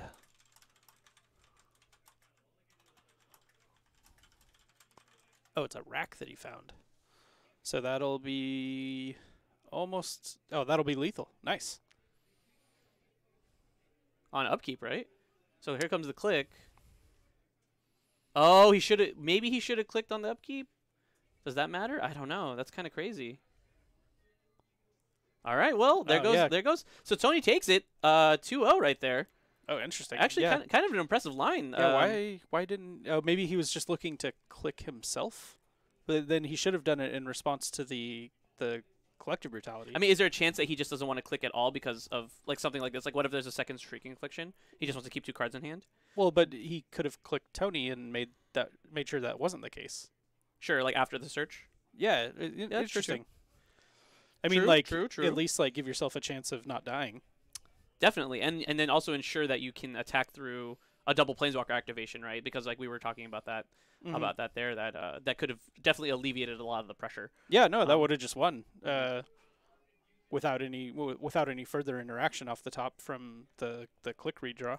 Right. Well, Tony takes it there, 2-0. I mean, there was Zach, the one ceremonious rejection was good, but the other 2 were not. They were not. No. I think we're gonna probably have to rethink that sideboarding option in the future. But like I mean, that's the thing about playing a rogue deck like what Tony's playing is like sideboarding's not just like very clear cut. Like sometimes you gotta take a chance. He doesn't have the ability to look at the deck list, as he's playing. As we do, right? Okay, sure. Even though it was on MTG Goldfish, if you type > deck list in the chat, you'll be able to see that too. Yeah, and you could do that all night. Yeah, all of his opponents can do that right now and in the future. But you'll find that there's an extirpate instead of a surgical extraction. That seems odd. Big yikes. So yeah, we'll get Tony in here, talk about that a little bit, and we'll see you guys soon. All right.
Or five-hander, I'm sorry, was actually really good. Like Yeah, he could have gotten you just with that card, that hand alone, if you didn't have any discard. But clearly, that's what your deck's literally made of. You have 10 one-drop discard spells, so he was kind of that was the idea, and it's, especially when he's mulligan. I used to play Griselbrand, which is a with World Spy Warren, similar Gory's Vengeance type of deck. Of course, yeah. I wasn't as familiar with the Esper Gory's Vengeance. I wasn't sure what other win conditions he might have. It seemed like he just had Council.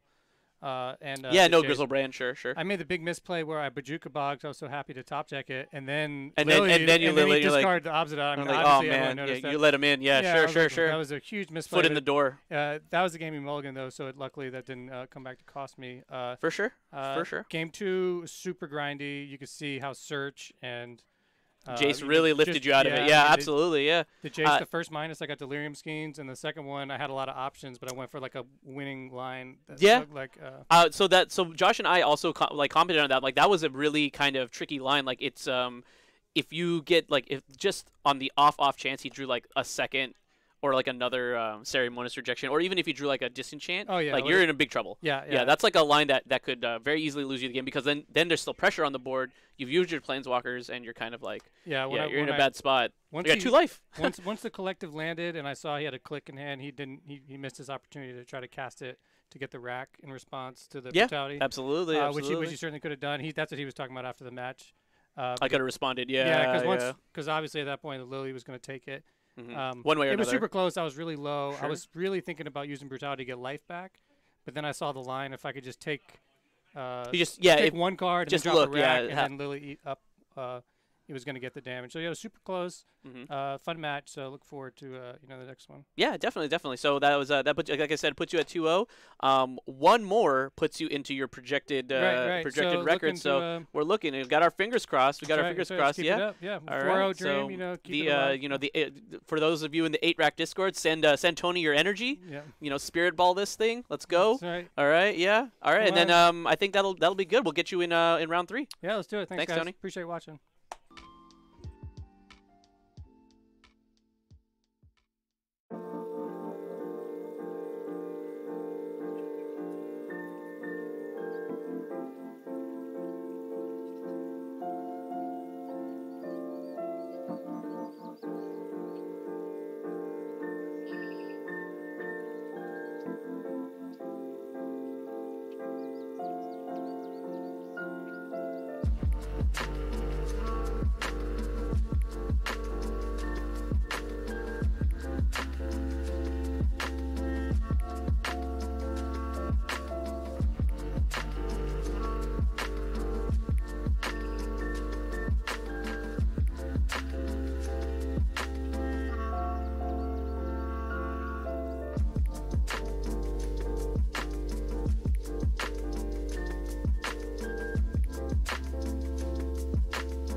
All right. Looks like we got round 3. At least getting prepped right now. This is let's go. This is Chris and Josh in the booth. Hello. We're doing it all night. It's been blue black. Doing it live, if you will. Doing it live, yeah, if you will. Will you? I will. You know what movie I Did you saw? Just proposition me? Yeah. So hold on. That's why I was gonna. Here, right. let me. Come on, man. Let me finish what I'm saying. I just watched. Oh, not just watched, but I rewatched 40-Year-Old Virgin because my girlfriend hadn't seen it ever. I know. Oh, how can I possibly be with someone like that? But anyway, I saw it last night, and the scene where sick brags, the scene where Steve Carell is in the bookstore and he's talking to Elizabeth Banks. It's like, do you like to do it yourself? That's kind of like what that exchange reminded me of. I used to work in a bookstore, and then literally every interaction with every person was like that. They're trying to flirt with you? Like that? Sort of. really, really badly. Yeah. Is what you're saying. Poorly flirting. Yeah. Sure. Randomly, not 40-Year-Old Virgin, but I watched, what was the name of that movie?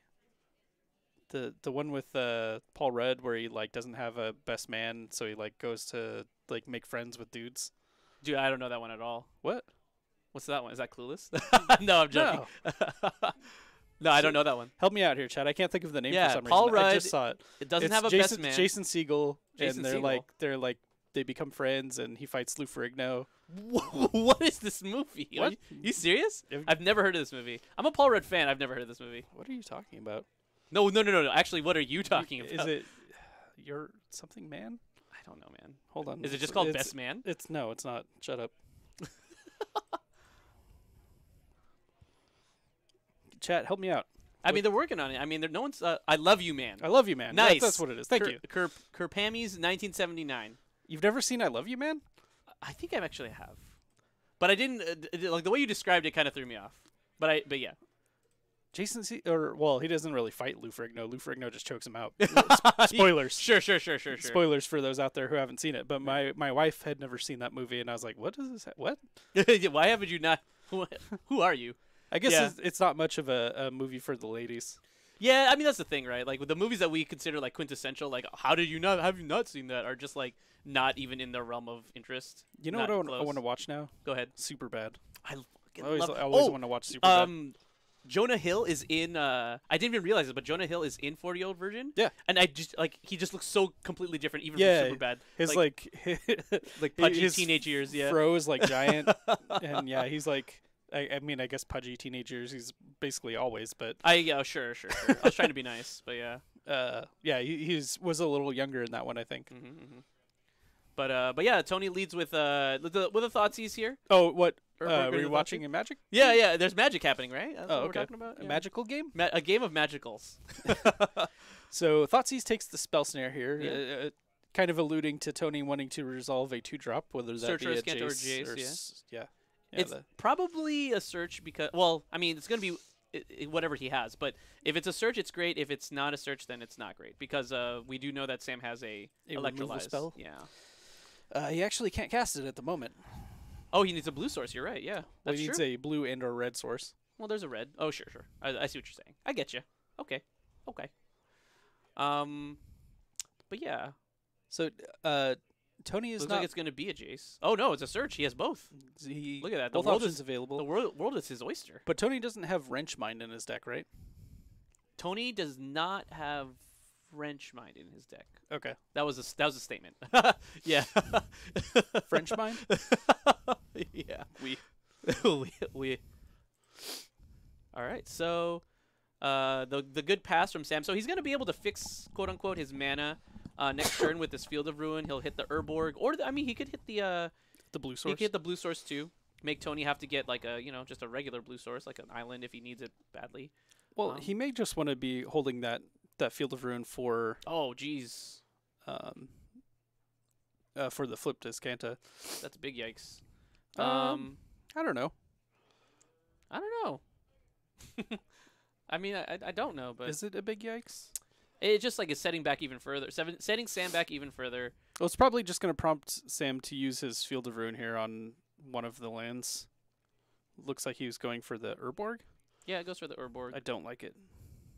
Yeah, like we said, you're a proponent of leave the legendary land in play. Yeah, that's like your thing. So now what is he going to sacrifice? So if he sacrifices the plains, he loses access to white mana. If he sacrifices the island, he's going to lose access to casting his Electrolyze.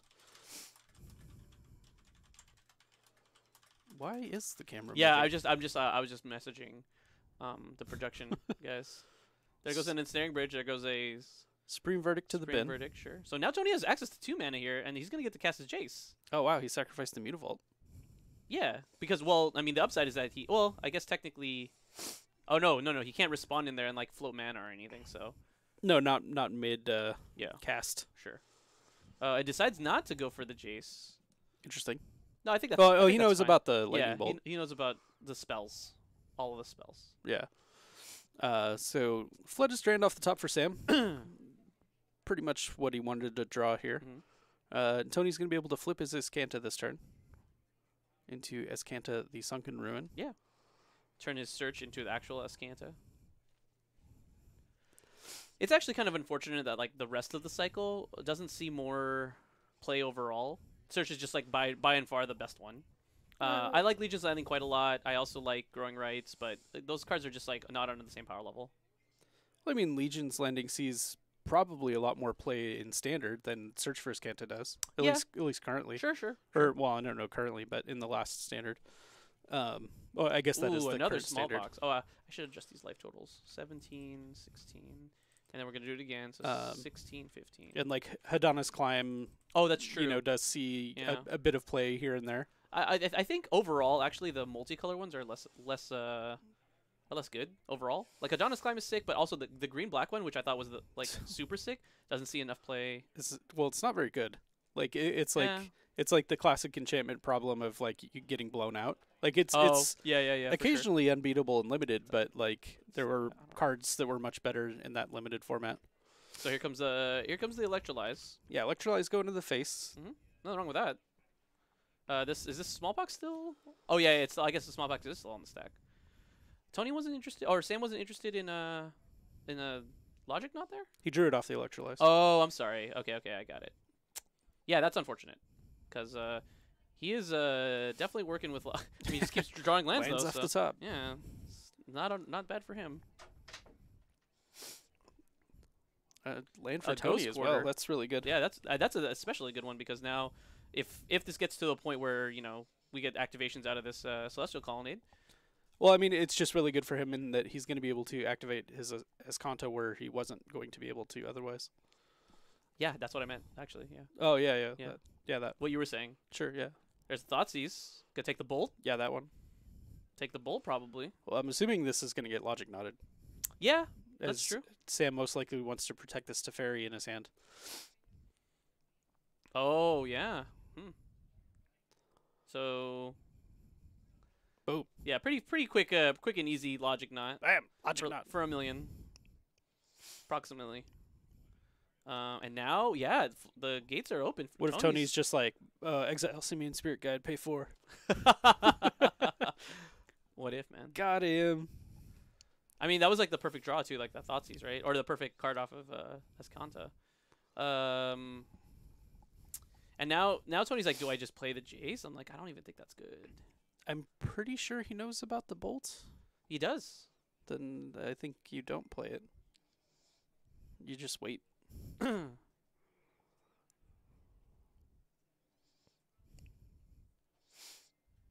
Okay, knocking one time for the land. Nope. Finds a Logic Knot. That's a okay. Logic Knot. Yeah, but Logic Knot's still fine. I mean, it gives him another turn of protecting himself. I mean, unfortunately, it gives Tony more turns with Escanta. Yeah, it's the camera for sure. Yeah, because we're getting some... Is it like... It looks like it's auto-focusing. Yeah, I think that's what's happening. I don't know why, though. Weird. So main phase has contact, because I think he wants to find a one mana discard spell. He finds sort of a 1 mana discard spell. I mean, it is, but he finds the Raven's Crime. But is that good enough? It might be. I mean, it's definitely not one you want to counterspell. That's for sure. Yeah. And he does have a... Does he have a land in hand? He's gonna take the Liliana. It's interesting.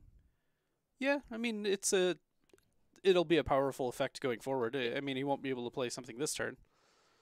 Although he does have a Rack. The Rack. And I think if you're Sam, you're probably just gonna let that one go. Yeah. Nope, or not. Nope, Sam disagrees with me. Sam says no. I guess not afraid of that Liliana coming down next turn. One more time. Oh, that's a pretty decent one. Oh no, does he have 3? It's only Cryptic Command. He has 3. He does have 3 blue sources. Seems good. Yeah, not bad.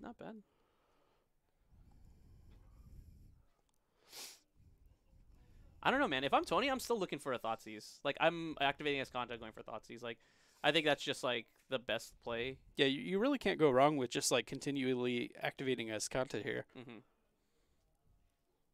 Well, I guess you can, in that Tony can't answer the Teferi if it ever comes down. So he does need to actually find some way to get that out of the hand. Ooh, Skynes, jeez. Well, has to get countered. Welcome to my friend Cryptic Command.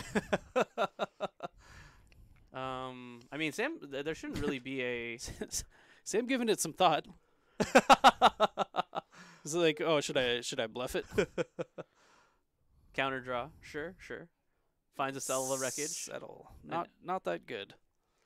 So here comes the Jace. Yeah, Tony maybe still knows about the Bolt. Well, the thing is, I guess it's fine because if Tony goes Jace, and Sam draws a land, then Sam has to make the choice, right? I mean, it's pretty easy for us. Like he just plays the Teferi, but maybe Sam is like, yeah, I got to get this Jace off the board. I don't know. Yeah, I mean, because like Teferi comes down, ticks up, draws a card, untaps lands, and then he just gets to bolt it anyway. Oh, I'm sorry. I didn't didn't even think about that. It's not that much of a choice. It's, there's just some stuff. Just do some things. All right. Land one time. Got there. Got him. Sam, gonna slow roll it a little bit. I like it.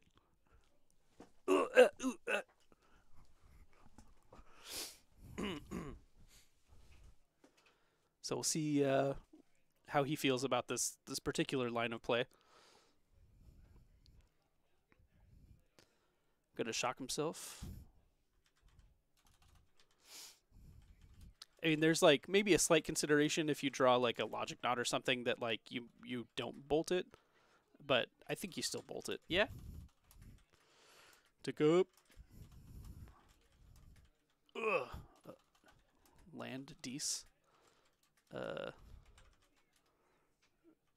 Bolt that guy. Yeah. Sam knows what's up. Yeah, he gets it. Also, a results may vary feature-y. Yeah, he was the first. Number 1. Numero uno. Inquisition, take nothing. Oh my god, the settle's so strong. Man, this Teferi is going to be doing some work. Yeah, it's going to be doing everything, really.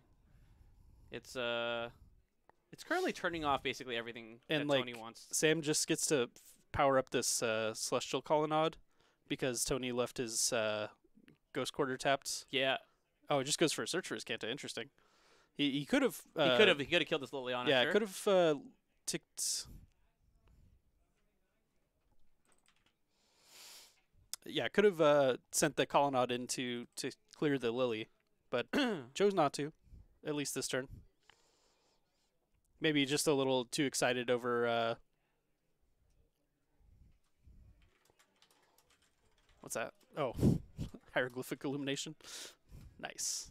I actually like that card in. Well, I like it better in like the Miracles decks, but yeah, sure, it's fine. As like a one of. Finds a Lightning Helix and something else. That's great, man. This is all upside for Sam right now, right? It's a Field of Ruin, I think. Yeah, I believe so. But yeah, I really would have liked just clearing the Liliana there a little bit more. It puts Tony like really on the back foot. I mean, he's on the back foot already, but like it takes away his like continual advantage, or at least one of his continual advantage engines. Yeah, definitely. And Sam is like very much hoping to hold on to this Field of Ruin to take that as Kanta out. Yeah, because once that's gone, Tony's got. And Tony also again taps his Ghost Quarter when he could have it up for. Yeah, not acknowledging the Celestial Colonnade. Yeah, I mean it's also probably because like Sam didn't attack with it last turn, right? So like that's also kind of it.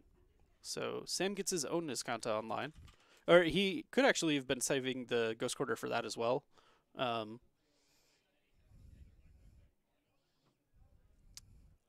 because like now with Tony having an unknown card in hand, he could potentially have drawn a Fatal Push. Sure. Since this is still game 1. Technically, yeah, you're right.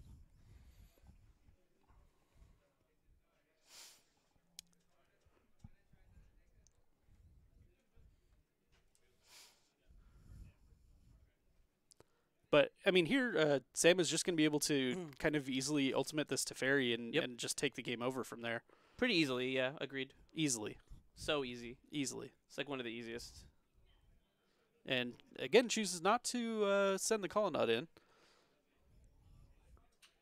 I think after the field, he didn't have enough mana, right? No, he did. 1, 2, 3, 4. I think did he not get a basic? Oh, maybe he drew his other basic.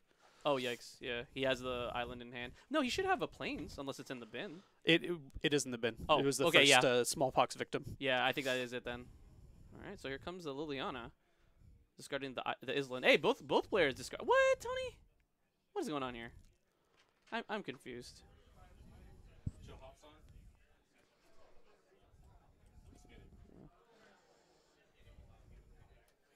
So Liliana's Caress coming down, and I guess Sam maybe just giving that a think. Sure. I mean, he will be able to... Oh, there's nothing you can do. I've got this Cryptic. Tony's just like, yeah, I guess you're right, but my boys are watching me. Can't just concede. That's the exact conversation they're having right now. Is it? What's the considerations? Like, I don't know. Well, now he's just like, I've got this cryptic command, so like you can't win. He's gonna get the colonnade now. So he gets probably not best to wait. Oh, he gets the search now? Ghost quarter mid search for his Kenta. I don't know about that. Now he's I guess the Lily is not like dead to this it's not dead to this celestial colony anymore, but I mean it sort of is, right? I don't know.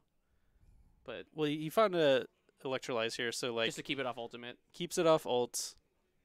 He'll be able to play some more lands and then untap with enough for Cryptic Command up as well. And then ult the Teferi next turn, and then it's kind of lights out. Yeah, Tony doesn't have enough ways to deal with Planeswalkers, doesn't have any real substantial permanence in play at the moment. Also, I think I missed a Caress. Yeah, I did miss one Caress. There haven't been any triggers yet. I thought we had a tick up on the Liliana last turn. That was before the Caress was played. Oh, of course. Of course. As I mentioned. Yeah. Yes. So Mutavault coming down a little too late. Yeah, it would have been nice to pressure that so Teferi, right? Yeah, actually I was going to say that's not So the classic Cryptic Command play pattern of bouncing the Liliana in response to the activation, where you just have to discard it. And now we have a Teferi ultimate. Do you even want this Teferi in play anymore, or are you just Yeah, I guess you do. Do you want it in play? Yeah, like because he can take up one more time and then ultimate keeping the Teferi around. Oh, well, there's Mutavault across the table. Yeah, it looks like he's just gonna go and catch it. I mean, Sam has the we're pretty much done. Okay. Tony agrees. Yeah, I mean, Sam still has the colonnade to block, sure. if need be, like. But yeah, I think the ultimate is just game over there. Like, not really anything Tony can do to come back from that.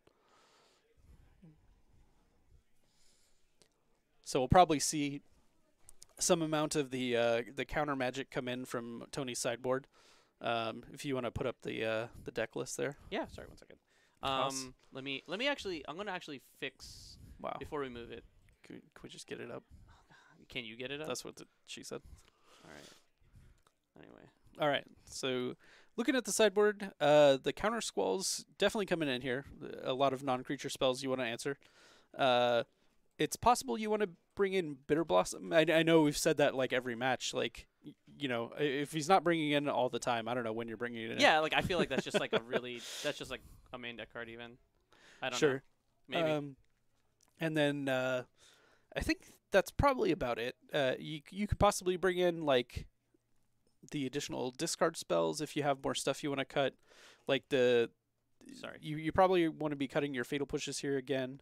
And then maybe Collective Brutalities. Maybe. Let's move this up a little. They're not at their best when you're only using them in the discard mode. True. But all right. Did I accidentally do that? We don't I definitely I definitely. Oh wait, it's back. That's my sideboard's back. That's my back. Let's look again, guys. I'm sorry. You can also cut Ensnaring Bridge here, as it's not at its best. Yeah. True.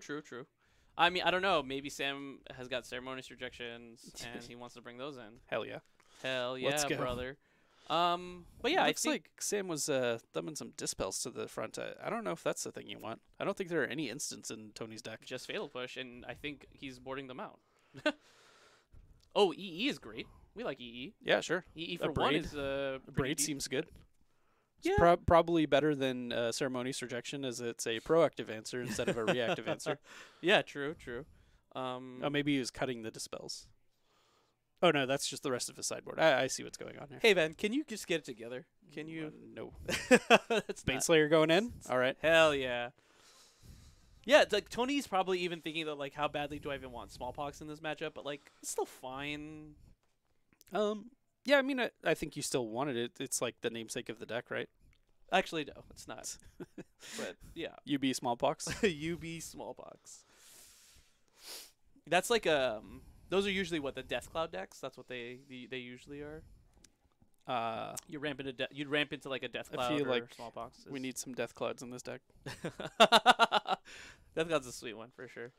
I mean, if you're gonna call it UB Death Cloud, I mean, and there's no death clouds. What's even going on? I mean, I don't know if that's what they call it. But Looks like Waste Not coming in. No, Oh. just kidding. Going out. No, I love that card, even though I barely know what it does because it's got so much text on it. But it is just like a value engine for these types of decks, right? Like it's so Waste Not is a 2-mana enchantment. Whenever an opponent discards a creature card, put a 2/2 black zombie creature token into play. Whenever they discard a land, you get 2 black mana. Whenever they discard a non-creature, non-land card, you draw a card. So Yeah. pretty sweet stuff. You always get something.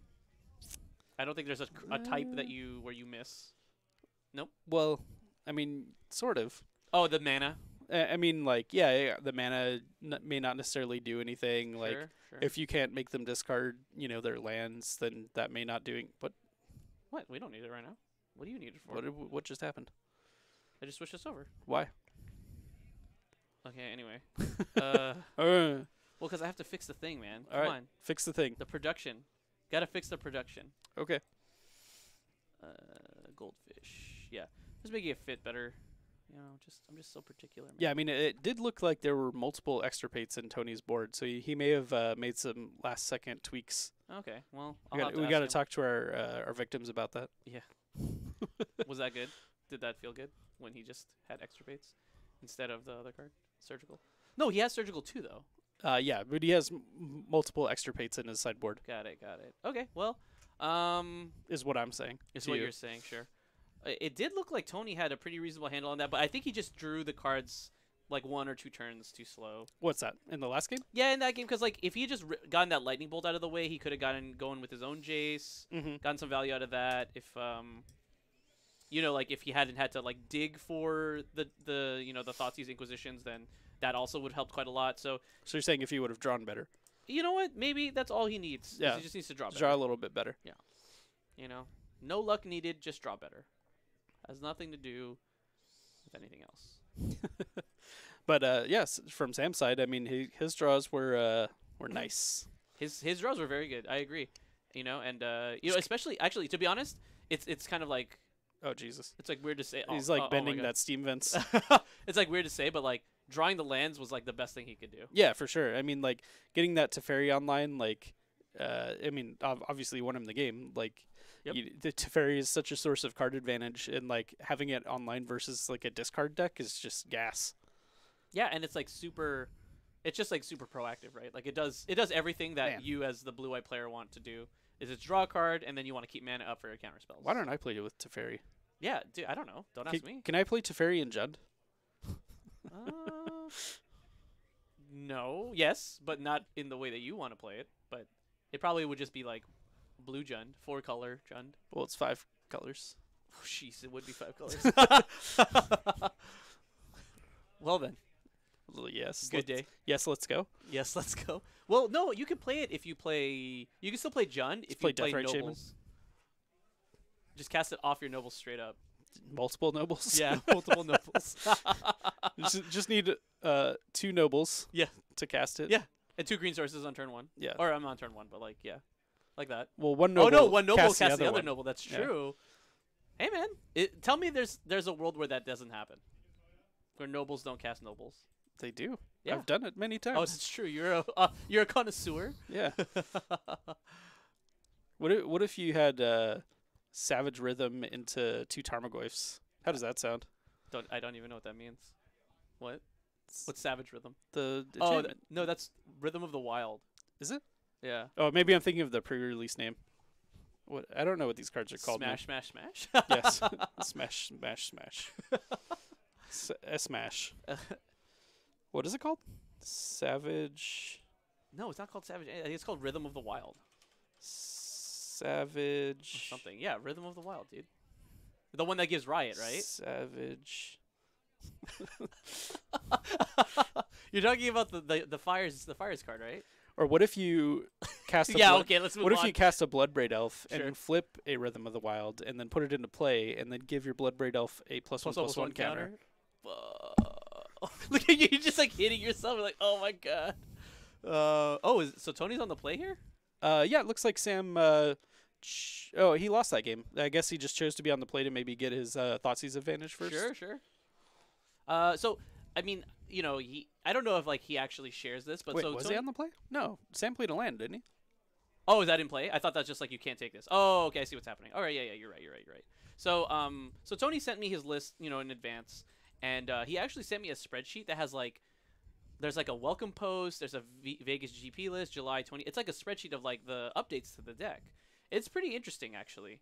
I you know, just kind of, like, looking over it, I'm like, wow, he's really into this deck. So Sure. He's and I you know, for his part, I think also this is like a primer for other people who want to try it out. Bitter Blossom, There like it goes. like we said, yeah, there it is. That seems almost unbeatable. Currently, I said currently.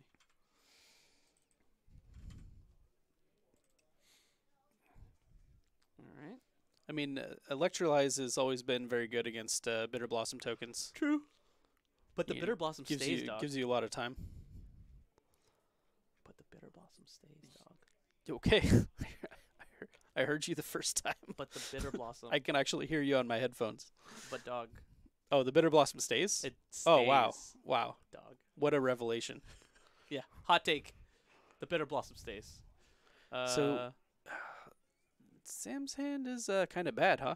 Yeah. I mean, it has a Teferi, so, like, the Bitter Blossom might not stay. I don't know. Yeah. We'll see. We'll see how out of hand it gets. But, I mean, if it does stay, or if it doesn't stay, then that Teferi just dies. But we'll see. Another 2-mana spell. Smallpox. Oh, no, search. Sure. Man, Sam needs a Tranquility here. Yeah. These are a lot of enchantments I'm not used to dealing with. Parasailing. Yeah. Parasailing, Gate 2 life. Yeah. Not bad, not bad. But that Fairy Rogue stays, dude. You're right. So here's a Cryptic.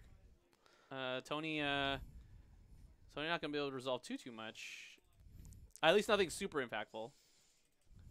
We'll see. Yeah, but... Is that Collector? Oh, it's a Shrieking Affliction, sure. We're not there yet. I agree. I mean, so Sam's going to be able it's to... another Shrieking Affliction. We're not there yet. I agree. To basically Cryptic Command whatever Tony's play is this turn into Teferi. Teferi tick up. You know, Tony will have 2 active fairies at the time that won't be able to clear the Teferi, so Sam's really going to be able to start going. Mm-hmm. So Inquisition first. That does nothing. It will do nothing, sure. And Sam just lets it happen, probably. Yeah, just take the Snapcaster Mage. Yeah, get rid of that. So, I mean, it's not beating the Fairy Rogues anyway, so that's fine. Yeah, and I mean, he could have potentially fired it off for like a Logic Knot, but there's no real reason to. Yeah, I think so. Yeah, Sam's happy to get any spell here with the Cryptic Command, I think. Yeah, and he could even, like... Let me think. So you can counter this and maybe bounce Search for Iscana? Or the Bitter Blossom, actually. Yeah, either of those are fine, because that way if you draw like a Logic Knot next turn, you can counter it coming back down. Yeah, I'm trying to think of what is best. What is best? I mean, he might just draw a card just to look for an answer to one of these things. But, sure. Oh, looks like... Actually, it's just bounce draw. Okay, I guess he's not afraid of the... Shrieking Affliction. Shrieking Affliction with Teferi coming online. That's a settle as well, but that's not going to be relevant this turn.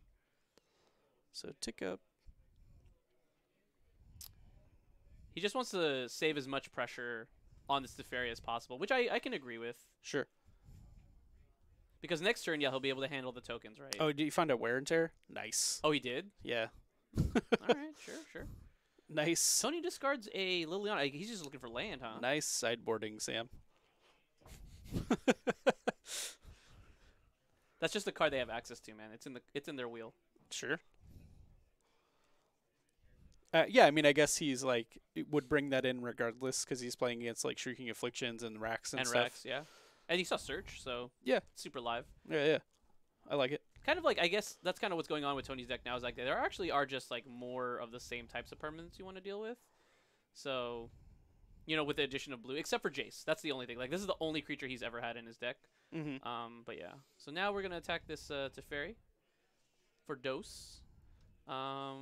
I guess another hot take. Is this Jace gonna be able to flip the Search? He goes to 5.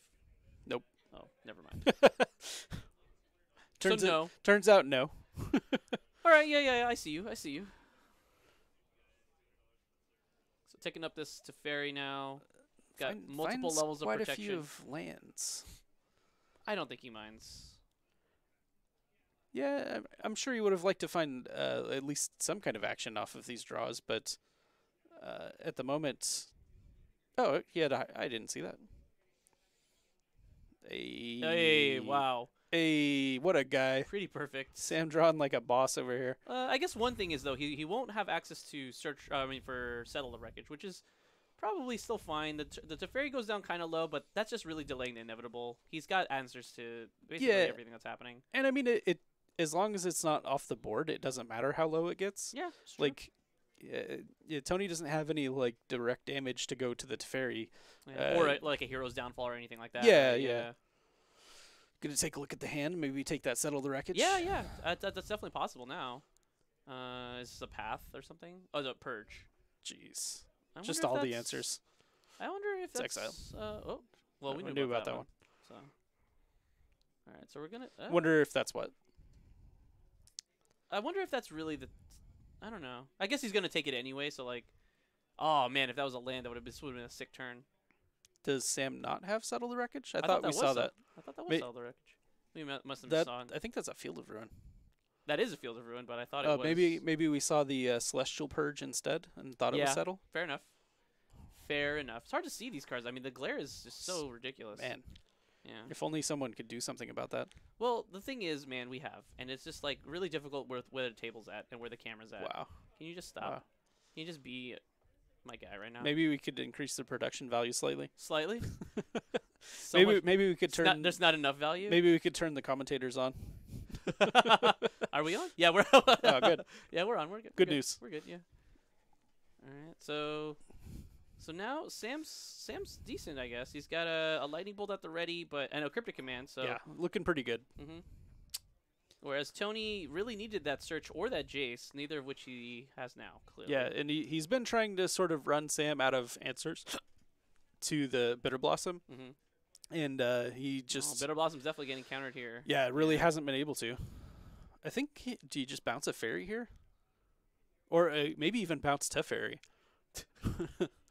Just like reset it to 5. Sure. It's possible, but here it's not gonna. Yeah, it looks like Sam is just like I'm gonna draw cards. I'm the control deck. Like now you're applying no pressure, and I drew another Cryptic Command. Man, Cryptic Command's pretty good. Yeah, is that a good Magic card? I don't know. Remember back in the day when you used to be able to play Bitter Blossom and Cryptic Command in the same deck? You still can. Remember back in the day when you used to be able to play Cryptic Command and Bitter Blossom in the same deck? Yeah. So there goes the Liliana. I mean, you just bounce the token? I agree with you. I think that's like a definite target for me. Nope, I guess not. Well, I mean, with the Teferi on 2 and there only being 1 point of pressure, like, you probably don't care about ultimating that much. True.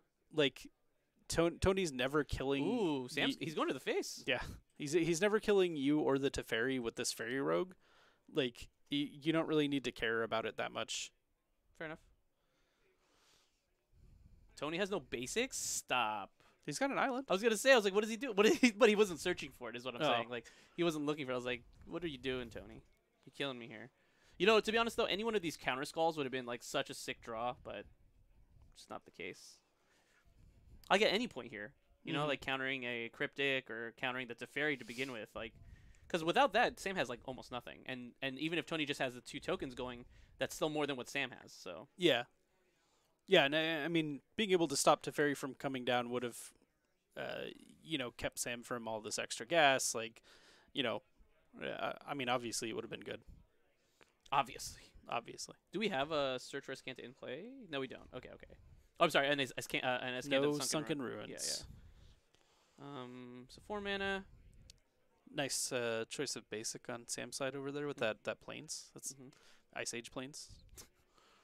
You're a man that loves his Ice Age planes. That loves Ice Age, I should say.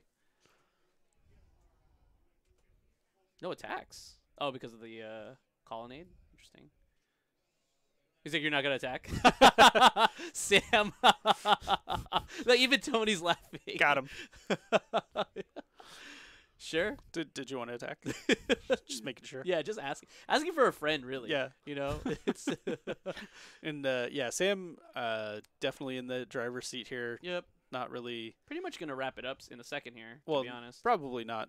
well, okay. Shut up, I hate you. Probably not going to be wrapped up anytime soon, but he's definitely already won this game. Mm-hmm. I mean, I don't want to like take him too much away from the match. I mean, Tony played as best as he could given the circumstance. But here's another hot take. Let's talk about it. So Stoneforge Mystic did not get unbanned. Okay. Is that like an oversight, or you're just like you don't care, or do you think that it's okay to be unbanned? I don't care. Fair enough. But for the sake of conversation, I guess we could talk about it. I mean, so the Aaron Forsyth actually posted about like a sort of explanation as to why it wasn't unbanned, and the sort of the deal there is that like the blue-white control decks and like blue-white X control decks are like already some of the like winningest decks in Modern. Most consistent decks, sure. So they didn't really need another tool. And the argument against that is that blue-white X control decks would not play Stoneforge Mystic. Yeah, exactly. I agree. Like, there's no reason to really put creatures in your deck when you have Teferi as a win condition. Like, Teferi is probably too good. Yeah, I think that's just the problem. Just like straight out too good. Yeah. That card is a mistake. You think there should have been a change in loyalty? How many lands it untaps? What do you think is the fix? If there's a fix. Obviously, there's no fix now. Like, why does it even untap lands? Yeah. That's so stupid. Yeah, because he's the time mage, dude. We go back in time. Yeah, he unwinds. He's like, I'm going to bring back Zalfir. Look, 2 lands. Yeah. They're like, so flavorful. This flavor. Yeah. So much flavor. Just saturates your mouth. Yeah. So much flavor. Except, like, you get to play this, like, super high loyalty Planeswalker that untaps your land so that your counterplay is live. Like, I don't know. It's probably too good for everything. Too good for mana cost. You think if it was 6, that would like push it back into the realm of fair? If it costs 6? Yeah. Maybe. But Tony's had enough. And Sam would has probably not. Still be too good. Yeah. Maybe if it costs 7. Jesus. But it'd probably still see play. Like, let's go. Yeah, 7. I mean, you're the Dirtle deck, right? Like, I mean, that's just what you do. Tap 7 mana, cast my Teferi, untap 2 lands. I don't even know if Sam has Jace in his deck. We didn't see a single one. Probably not. Why would you even play Jace? Yeah, you have Teferi, right? Yeah. That's all you're looking for. But yeah, so that's gonna be Tony. So Tony picks up his first loss of the tournament, but he's got one more round. Yeah, to make his called shot. Yeah, make his called shot. So we're gonna grab him in here in a minute. He's gonna decide board, but we'll be back somewhat shortly. I don't know, like. Beyond that, I just want to finish up like that conversation about. Yeah, let's talk about Stoneforge. About the Stoneforge, just like my big thing is that like, yeah, I don't care if it gets unbanned, but like the argument of like the blue-white decks don't need help. It's like, well, how about we just also maybe think about like shaking up the format? Is that not like a thing that you're even considering? Well, does that? I don't know if that really shakes up the format though. Like doesn't it in a good or bad way? It could potentially. Like, if the unbanned Stoneforge, the blue-white control decks could just replace their sort of Baneslayer Angel package out of the board with, like, Batterskull and just, make their burn matchups better. I don't know. Like, I don't know if unbanning Stoneforge really unlocks anything. Like, you could play, like, a Hateberry sort of deck, but there's no, like, you'd have to use swords. There's no GT and, like, I don't know. There's no mom. Like the deck's not as good. Well, there's like so people keep talking about like it primarily that like it's gonna slot into like the blue-white X deck, and I think that's not really even the direction I would take it in because one of the historic decks for Stoneforge is actually Aether Vial decks. That's like a really good shell for it. Like they run low land counts, they can just cheat in. The Stoneforge is uncounterable, and they have space. Like they could run a package. Is there an Aether Vial deck in Modern that exists that could exploit that? I don't think so. But I'm just saying that that's like kind of another aspect that's not being really talked about much. But also I think the Aether Vial decks don't need help. So yeah, sure. Both ways. I think whatever, leave it banned, doesn't really matter. But there's not like when I said that like, do you think they would unban it for a shakeup? I agree. There probably wouldn't be a shakeup. It doesn't really add much flavor to the format at all. No. But yeah. So we'll grab Tony in just a minute, and thanks for tuning in, guys. All right.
In your first loss. Yeah. It happens. It happens, but it is as you were coming into the booth, you were saying it's a tough matchup.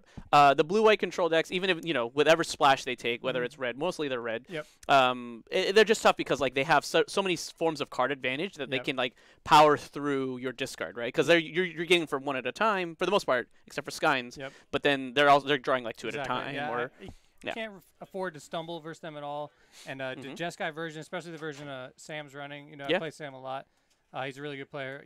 Just the bolts and the helixes and the abrade and stuff extra hits the Mutavolt, hits Jace. Well, the helix, keep him on there. It's kind of crazy because I actually thought helix was going to play more of a role, but he just didn't see very many, just because like it reverses the rolls really quickly because I'm taking 3 from the rack, but then I just get to bolt you instead, gain 3 life, and then I can turn the corner with like my celestial colonies or something. Exactly. Do you know what I mean? So reverses the clock essentially. The game 1 plays out like a lot of game 1s. Sure, if I landed that Skeens that I hit, that would have been so brutal. He had drawn the Cryptic, I guess, the turn before. I looked at his hand. Yeah, that turn. No, that turn. Yeah. So Skeens was going to blow him out. He would have been hellbent. No, Teferi. Teferi's what won the game. Exactly. So you got to get around Teferi somehow. So you either try to surgical it sometimes. It's a little cute, just smallpox. But you really just got to stay ahead. In game 2, I did mold a 5. I guess the stream missed that. Yeah, I thought. Well, I knew you would mold, but I missed the fact that it was to 5. Yeah, I thought it was to 6. The 5 was really good. I had a Search, a Jace, and Bitter Blossom. No, that was a great 5. Like I had no idea. Okay. Yeah, so I was able to get off on the right foot. He bounced my Bitter Blossom just in time where the extra tokens couldn't kill the Teferi. I was right. Yeah, in the sweet spot. Sure. Yeah, if I had one more token, it would have been all the difference. Which is why, so one of my questions, I guess, during the match was like, you had the chance to like redeploy it early, like basically the turn right after, and then you went for either Jace or Search. I can't remember off the top of my head. I think it was Jace. I was, I don't know what. I guess that was probably a misplay. It was in hindsight, I guess I would have just stuck the Bitter because I realized that was my best way to victory. But I didn't think he had a good way to deal with the Jace right when I landed with it. I knew he didn't have any of the bolt. Sure, you had taken. And I was thinking the only way I was going to be able to get rid of Teferi was to flip Jace and recast Thoughtseize, which is in my graveyard. So I was thinking, okay, I have to get the Jace out a full turn ahead to be able to utilize it, to flip it, to get Thoughtseize back. And you just kind of identified a different path. It was one of the only ways. But I guess in hindsight, if Bitter Blossom would have stuck again, it could have been a path to victory. So I mean, so like options, one of the things, especially with like Cryptic Command, is like if they're bouncing it, it means it's a big deal. Like it's a threat that they that they can't really like deal with otherwise. Because Cryptic's not a clean answer to it, but it just means that like they at that point in time it needs to be dealt with. Yeah, and the way he did it, I was thinking, okay, he was going to follow it up with a counter spell, so that's what I was trying to leave with some other cards to make him. But he had the Teferi. Yep, even the Search before the next Bitter, but Teferi's too strong. So it's just, you need to. It was a fairy versus fairy match, man. Yeah, like, beautiful in place. Yeah, no, he did good. So I was good match from Sam. I knew it was going to be a tough one. Control's always tough. Yep. You really can't stumble. So the best. That's the big thing. Yeah, for sure. Thoughtseize for sure. into a turn 2 like smallpox. Yeah, you need a 1, 2, 3 drop. Like, Absolutely. okay, absolutely. Curving out's even more important against them. Yep. So it's a good match. No bad feelings there. So hopefully we can get this win for the 3-1. Get some credit for the night. Try to get one more. Yeah, try to get one. I mean, we called the 3-1 at the beginning of the night, and it's super live still. We got one more. We're gonna head into round 4. Relatively soon. I think most of the matches are done in the room. Like yep, so yeah, we'll catch you guys in round 4. Thanks again. Wish me luck, guys. No more Mold of 5.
All right, guys. Looks like this is round 4, the 4th and final round in our modern tournament.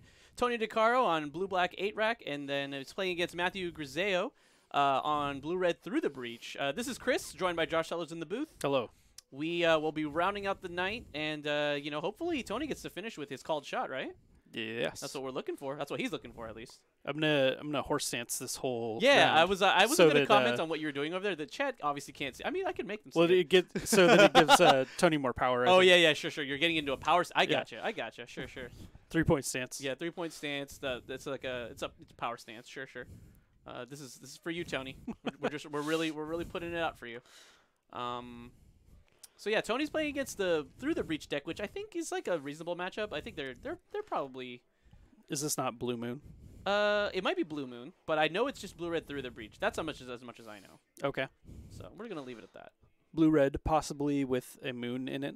Yeah, blue-red, maybe moon. Through the breach on top. Decides to put it on bottom. Probably has one. Or maybe he just needs to find land. Yup, he just needs to find lands. All right. So now Tony's like, why? Who would play turn 1 opt? Anybody. Anyone who has it, right? But what if it's like any true American? Any true American. What if he just discards Emrakul? Anger of the Gods goes to the bin. Seems like a good choice. All right. It's like Matthew knows. Hey, a blood moon. Oh, it is Blue Moon. So we'll just call it that. Wow. It's like I know everything. It's like you knew the whole time. Blue Moon. Oh, hey, Matthew. Are you tweeting out at us? Oh, no, even better. That's way better. Hey. We like, oh, no, what? No, put it back. Immediate disappointment. How come we don't have that anymore? Remember we used to have a phone on the feature match? That was so long ago, man. How can you even remember that? Because I was there doing it. Doing it live. Do you remember when we used to have like the literal computer next to the feature match and we couldn't have commentators? Yeah. That was less good. That was much less, yeah. But we were able to see the life totals updated in real time. That's true. We were able to see that. Not have to do it ourselves. Hey, man, I much prefer this method, even though I make mistakes. So you do like to do it yourself? I do. Yeah. As we talked about last, I was supposed to ask about this. This just is a complete aside. So which one were you again? Which bookstore? Were you a Barnes and Noble? Barnes and Noble. Yeah, whatever, man. That's why we don't get along. What? I was a Borders boy. Why do we not get along? No, we do. I'm just joking. Why are you crying? Don't cry. Why did Matthew not play Blood Moon there? I don't know. Because there's a basic swamp. But then it also turns off this Ascanter, right? So maybe he's waiting to, or hoping to wait. He has a remand. He wants to probably hit a Liliana coming down here, so he doesn't want to tap out. But he could have cast a Blood Moon, and he would have not been able to play. Well, he doesn't know that because what if Tony just has basic island? You know. Sure. What if he does? So like here. Well, basic island doesn't cast Liliana. Oh, I'm sorry. Basic swamp. So like here now, Tony has a little bit more information, so he knows that the Lily's coming in. He's just gonna Blood Moon now. Yeah. Oh, but that is double swamp. Yeah. Unfortunately for Matthew. Yeah. Everything's coming up bad. He's at 18 now. I mean, he may not be aware that Blood Moon will be good here. Yeah, I mean, I don't know actually how good it would be, but yeah, sure. Well, I mean, Matthew will be able to hold up Crypt Command on the following turn, I believe. Actually, I'm not sure if he has a fourth land, but there's one. Good enough. Yeah, good enough. Sure. The one colorless is fulfilled. Sure. And looks... Wait, what? Why do we tap that one? Maybe he has a lightning bolt. He doesn't, though. He does. Does he not, though? And he also just took himself off of Cryptic Command. And I guess he couldn't fetch an island with the Bloodstained Mire anyway. Mm-hmm. Maybe he heard me. He was like, oh, Blood Moon's good here. Let me jam it. You are standing up. You project more. Yeah. It's very possible. You're also projecting over the internet. See, it's moving. Yeah, it's moving again. The internet? No, the camera. I don't think so. Tony thinks so. I know this is like completely off the beaten path, but like sure. Tony thinks it's him. Like he's like shaking his foot, but it's definitely not Tony. Like it's the camera. Yeah, the camera is mounted to the wall. Yeah, which hopefully doesn't shake with a leg. Is there like something in the wall? Dun dun dun. Is it a leg? A leg in the wall? Jeez. Pretty crazy. Snapcaster down. Snapcaster down. Yeah, that's a sweet one too. Hey, the rack. The rack. Hey. That's a thing you can cast off mountain. Okay, so I think Tony's in a reasonable spot right now. Well, Matthew drew his fifth land for Through the Breach. But he doesn't have a thing to cast with it. Sure. Or I think he might have like a Vanillion click, which is not optimal. Yeah, which is not castable. Yeah. Sure. Well, he could Through the Breach the Vanillion click. Damn. That's certainly something. This is like a smallpox. So are all lands non-basics and swamps, or just non-basics? Non-basic mountains. None of them are swamps. None of them are swamps. At the minimum, right? Well, the swamps are. All right, so Matthew's got to make a choice here. What to discard? Yeah, I mean, he's going to have to... Well, I mean, discarding the Cryptic Command seems fairly easy here, as he can't... Cast it, yeah. Or he won't be able to cast it anytime soon. All right, so let's and this is a classic smallpox procedure. Let's do this in order. So lose the life first, discard a card, sack a creature, discard a land, or sack a land. Sack a land is the last thing, I believe. Tony decides this Urborg is not serving me well. Another rack. Oh man, and then is this Liliana gonna tick down? Or tick up, sorry. I assume it's going to tick up. That'd probably be the right way to go. Yeah, and then Matthew will take 4 on his turn, correct? Yep. Yes. Tick up, lose the script command, and like, I mean, I don't know how Matthew gets Yeah, this is the hard lock, huh? Yeah, I don't know how he gets another card in his hand to combo. I think he just drew Emrakul too. Man, what a beating. Well, he has 2 Emrakul, actually. Those are both Emrakul. I thought he had Through the Breach. No, he doesn't have it Through the Breach. I'm pretty sure that's a red card in his hand. Oh, really? Huh. I mean, Through the Breach has Emrakul on it. Oh, that's true. Yeah, it's like super flavor now, yeah. It's like they knew. It's super flavor. The only way it works is actually if I Through the Breach him. So discard a card, please, sir. It's going to be the Emrakul. Going to get a shuffle. But, yeah, I mean, this also gets the last card out of Matt's hand. Which we're going to get to see, I guess. Yeah, and it is Through the Breach, you're right. Told you. Big. Oh, that's why I thought it was Emrakul. Nice. I get it. And now he's going to take 6. I do like that art a lot. Yeah. Yeah. What do you like the Nahiri, like, being like, come on, Emrakul. F some shit up. But do you like it more as a topper? Obviously. Better foiling. Yeah, I mean, it's fine. I don't really care for, like, the topper treatment that much. It's like, it's a little weird. Like, I would have liked if they would have just made full art cards instead of, like, medium art cards. Oh, that card comes into play untapped, but, I mean, it's not going to matter much. All right. Bolt. Taking the Lily off ult. But it puts Matt to 1. Bolt off ult. Sure. Well, if he finds Shatterstorm here, he's still live. All right, well, we got a handshake for game 1. Game 1 handshake, let's go. You gotta pay respects, man. Pay respects.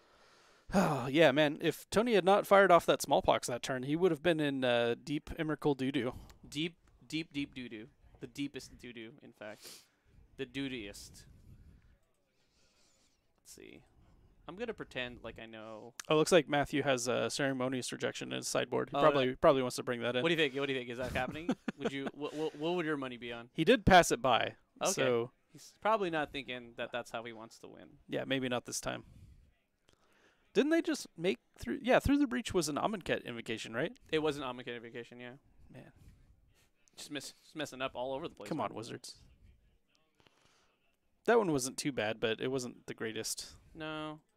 Could be better. Whoosh. What are we doing here? We're just getting the sideboard up. So now, sideboard. So Tony's playing. So now he knows exactly what he's playing against. He saw Emrakul. He saw Through the Breach. It's not even like a consideration now. Well, I mean, it says Blue Moon right there on the stream. Oh, true. Do you think Tony's watching? Hope so. Oh, all right, cool. All right, so got to pad the viewer count, right? Yeah, you do. I mean, we're at 30-ish. 30. Sweet. It's actually not. Oh, 40. Whoa! What? Hello, friends. Yep, it's pretty good. So thanks for joining in, guys. Really appreciate it. I know a lot of people in the chat right now are here to support Tony, the part of the Discord. Maybe we should be getting to those a little bit more often, huh? Maybe that's the key. To Discords? Yeah. Well, we'd have to feature at the Discords. We'd have to feature people that people cared about. Oh, like Tony. People care about Tony. That's true. I mean, he seems to be kind of like a figurehead in the community. It's kind of a big deal. Yeah, he's a big deal, man. Don't worry about it. I mean, have you seen his outfit? Yeah, he's dressed to impress. Yeah. You know? When he's on stream, when he's like in the comment, he puts me to shame. That's for sure. Yeah, he's got a big ass watch too. Yeah, he's a real man. So now we're going over to the sideboard. So the Fatal Push, pretty easy come outs. Like we don't need those. Whoa. Whoa, yeah, that was not the phrase I was looking for. Sideboarding out the Fatal Pushes. Yeah. What else do you think? Collective Brutality, probably? No, I think you're okay with those. That seems okay here. I mean, most of Takes the deck combo. is instants and sorceries, so like maybe looks like Tony was opting to maybe trim on a couple counter spells and bring in his discard spells. Bring in the bring in the counter spells. Ensnaring Bridge actually very good in this matchup, so probably just leave him in. Probably will never have 15 cards in your hand. Smallpox is less good, but I think you are okay with them. I don't know. Yeah, I mean you can't side out the namesake of the deck. It's not. You did it again. It's box. It's really not. It's box though. So and then the cards that we want, maybe So he brought in a counter scroll. We saw that. Yep. Did he bring in the Delirium Skies? I didn't see actually. It looked like he brought in 4 cards, so I'm just gonna make a guess here. He brought in the Bitter Blossom or the Collective Brutality. Oh well, he'd probably have to bring in the Liliana, the Last Hope, to combat Emrakul. Yeah, I mean that's exactly how it works. I mean, flavor wise, you make an army of zombies and then you beat Emrakul. Yep, easy. Yeah, he can't annihilate through all of them, but probably can annihilate Tony's life total. I mean, he's got 20. All right. Emrakul only does 15. I mean, it's pretty easy. Only 15. You're right. You're not wrong. It's only 15. Yeah. Yeah. It's a number below 20. And I mean, like basically, you just have to do that. I mean, yeah. Basically, if you really want the stream to be happy, if you really want us to, get the viewers that you say you want us to get, you got to do it. All the flavor wins. Maybe that's what we should do next week. We should go for a full flavor deck. Like, not tribal, though, but like a deck that like a very delicious deck. Yeah. The most delicious deck you could think of. Is that... Are there any like food-based spells? I was trying to think if there are any like cake cards. Recycle. Cake command. Cake command. Sure. You just make puns out of them. That's also fine. Cake man. Yeah. As they say. Yeah, I can't think of any. I mean, Polymorph has a delicious rabbit on it. It doesn't look that delicious. I got to be honest with you. All right, so Urborg leading here with a Raven's Crime. Sure, just like last game. Just trying to get that out there. Looks like he was potentially thinking about discarding his Emrakul, but I wouldn't do can't give that up so soon. No. And I do like that Matthew is like pretty close to finishing out his Izzet lands. Mm-hmm. They're pretty hot. Not gonna lie. With the actual Izzets. Ooh. All right. So on 2, that's an interesting one. Yeah, playing around Search for Iskantas and Jaces and whatnot.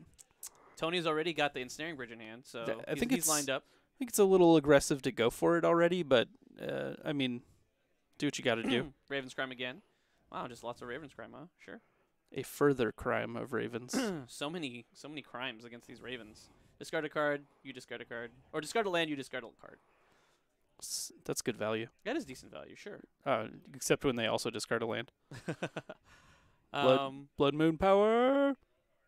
Yeah, Blood Moon would have been sick right there, huh? Tony just like not... Well, he has no choice here, but just like not afraid of Blood Moon. This is Vendilion Click on upkeep or on draw step? It is. Oh, no, it's not. It is nothing, I believe. It is nothing. So Matt's hand not that good this time around. No. Kind of just... kind of poopy. A lot of lands so far. 1, 2, 3, 4, 5, 6, 7, 8, 9. Yeah, 2 draw steps. Yeah. I don't know. Maybe it's because I'm shaking my leg. That's why the camera keeps moving. I'm also shaking my leg. Maybe it's like the collective... Oh, wow. The whole room is shaking it. It's like harmonious vibration. It's like shaking the camera. Is that a magic card? No. No? Panharmonicon? Panharmonicon. Panharmonious vibration? Panharmonicon. Isn't that like the earth is shaking? It's Panharmonicon. No? What part of that is earth? Pan. Isn't that earth or forest or something? Pan? I thought that was like a... That's the satyr. But like but he's named after... But it is like a word also just for the world. I mean, it's like across the world, right? Ish, yeah. Like pan something, or it's like across something. Yeah. So I think we got there. You disagree? That's fine. All right. So like, Matthew plays his land. It's always untapped. Like Pan Am. Pan Am. Sure. Did he have a fetch in there anywhere? No. He did, but it was discarded. Sure. That was the fetch that was discarded. Alrighty. So Tony on 2 lands here. Wary to cast a 2-drop because of the... Oh, okay, never mind. He has a 3rd land. I was going to say he was wary to cast a 2-drop because of the engineered explosives, but I guess you got to eventually just do it, right? And now Matthew's got 1 land. Did not counter the smallpox last turn, so what is that last card in Matt's hand? It could be anything. But could it be something? The definition of pan is a container made of metal and used for cooking food in. Sure, and there's not multiple definitions? No. Come on. That's the one. Stop it. Stop. So it is a Vendilion Click. Okay, sure. Probably just let him have that one since you have EE on 2. No? Guess not. Blood Moon. All right, let's go. All right, Blood Moon. Blood Moon buys him a lot of time. Sure. I mean, that potentially keeps cards in Tony's hand. Yeah, for sure. Since he has no basics at the moment. No basics. Yeah, I would have liked letting him keep that Search for Iskanta. I mean, you have EE on 2. It's probably not doing anything anytime soon. Yeah. That was a weird inflection. Anytime soon. Anytime soon. Yeah. You really kind of Valley Girled it right there. Whoa. Whoa. Pass it with land? Why would you do that? Play the land. I think that was Emrakul. Oh, nice. Even better. That comes to play untapped. That's fine. Untapped. Serum Visions. That's a thing he can cast. Yeah, that is a thing he can cast. It's true. Draws an Echoing Truth? Is that what that was? That's going to be good later. Definitely needs to hit his lands. Yeah, especially... And then Through the Breach. But we're almost there. Yeah, but, I mean, at the same time, you need to deal with this Ensnaring Bridge on the board. At no point will, kind of like we talked about earlier, at no point will Tony have 15 cards in hand, so you got to do something with this. Ooh, the clock has started.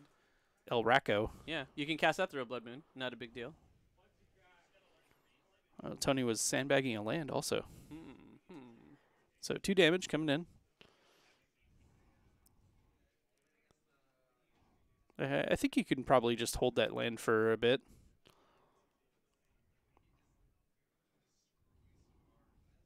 A second bridge. That's bad news. Echoing Truth is not... Well, Echoing Truth doesn't care about multiple bridges, right? So he did not have an Echoing Truth. I think he just had a land. Oh, nice. Cool, man. Yeah, good talk. Disinformation campaign. That's what this is. Which information campaign? Whoa. Whoa. Like, let's take this down a notch. I haven't been getting Matthew's life total, but I think he only took 1. I think he's in somewhere of the 15 range. Okay. Because he took 2 the first time and then 1 the second time. Okay, sure. 15. 15 it is. I'll allow it. Is that a Stormbreath Dragon? I don't know. It's not going to matter. I was just thinking, I was like, oh, that's pretty good. Is its power 1 or less? I mean, eventually Tony's going to draw a not land. All right. There's no Braid. Okay, so if we get a Snapcaster... Oh, he has a Snapcaster in hand. Oh, nice. Okay, cool. So we got some game here. Let's go. Pass the turn. I thought he had a Snapcaster. Is that second card in his hand not Snapcaster Mage? This is so much disinformation, man. No, can't cast that. Can't cast any of those. That's not a... So he has 3 cards. So actually this click can just attack straight up. Nice. Let's go, click. Yeah, and now he has Cryptic Command up. He doesn't even need to use this Snapcaster Mage. Just all according to plan. All right. 3 cards in hand. Let's get in. How many cards do you have? The correct amount? Nice. So this is kind of like what we were talking about in the first match where he played against, or where Tony played against Ponza. Like, Blood Moon is definitely effective at slowing down Tony's plan here. Mm-hmm. Well, specifically because Tony's also now on blue-black, right? And he's actually filled his land with a lot of blue-black spells, even though he only has 5 cards total in the deck that need them. And then even after sideboard, is this an Emrakul? Oh, well, that's not going to do anything. Through the Breach does nothing. Okay. Oh, no. He's also got 2 cards in his hand. Also cannot attack through... Oh, no. Also, you have to put the Through the Breach in the graveyard. You can't put it in your hand.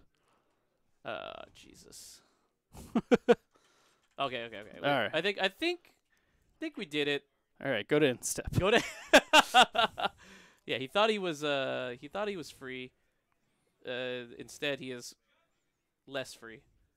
All right, so end step. This happens, and Tony snuck one in there. All right. He didn't really. It was on the table. Well, that's not what I meant by snuck. Like he got his opponent slipping.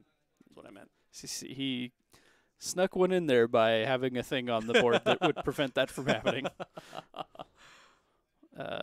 He's like, I thought I got rid of that one. I mean, maybe there's another one. Maybe Matthew's just like, I just wanted to like shuffle my graveyard into my deck to like get that Abrade back. Mm-hmm. Like sick. I mean, so like he takes 1 off of the off of the rack. Yeah, pretty sick. We found another Cryptic Command, so that's fine. It's a Jace. And I think... Oh, man, all the blue cards are in his hand. Jeez. Tony just stuck with 3 blue cards in hand. What was that? Remand, I believe. Nice. That's not bad either. That's actually really good. Yeah, really good when your opponent only has 1 source of colored mana. Oh, can't cast a Smallpox, Tony. I think we're just dying this slow death to the... Oh, there's the Through the Breach. Ready? We're almost ready to go again. At least this time, if Matthew were to find No, remand that. If Matthew were to find an Emrakul, he could potentially bounce Ensnaring Bridge into turn and get going. He's got a Jace now, Jace. Too? Jeez. That's a card. Yeah, that's a good one. And he has remand backup, so like this is all good. The Sculptor of Minds. Just plus on him, sure. Minds and bodies. Counter Squall, you can keep it. Yeah, you could have that one. You're allowed. Oh, I'm sorry. Yeah, Tony's at 8 now. It's another attack. Yeah, this Jace is gonna. This Jace is gonna seal the deal. Pretty much. Fate seal the deal. Fate seal the deal. Just like we drew it up. Yeah. And yeah, kind of seeing a bit of a weakness in the dual color Rack deck, at least, in that he's particularly vulnerable to Blood Moon. Well, so personally for me, like I think he's just played too many blue lands. Tony goes to 2. Snap. Oh, so did he have the snap the whole time? I don't know. Interesting. The whole time. They had it the whole time. So now it's side 1 apiece. All right. Tony on the brink. Yeah, his called shot on in danger. Yeah. He's gonna need to figure something out here. But I think really realistically he didn't have a way to play around Blood Moon anyway. So it's not as if that was like it was obviously it's a major factor, but it's not like he could have done anything differently. You know, his opponent drew the Blood Moon instead of having it discarded, and he just never drew a way to get a basic swamp into play. He had multiple swamps at one point, but none of them were basic. None of them. A hard stratum of compacted soil. Definition number 2 of pan. All right, see, I think we could do that. Synonyms: hollow, pit, basin, depression. Same. Yeah.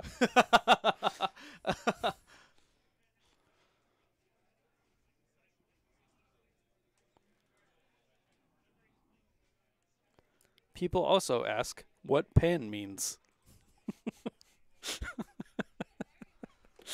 Big yikes.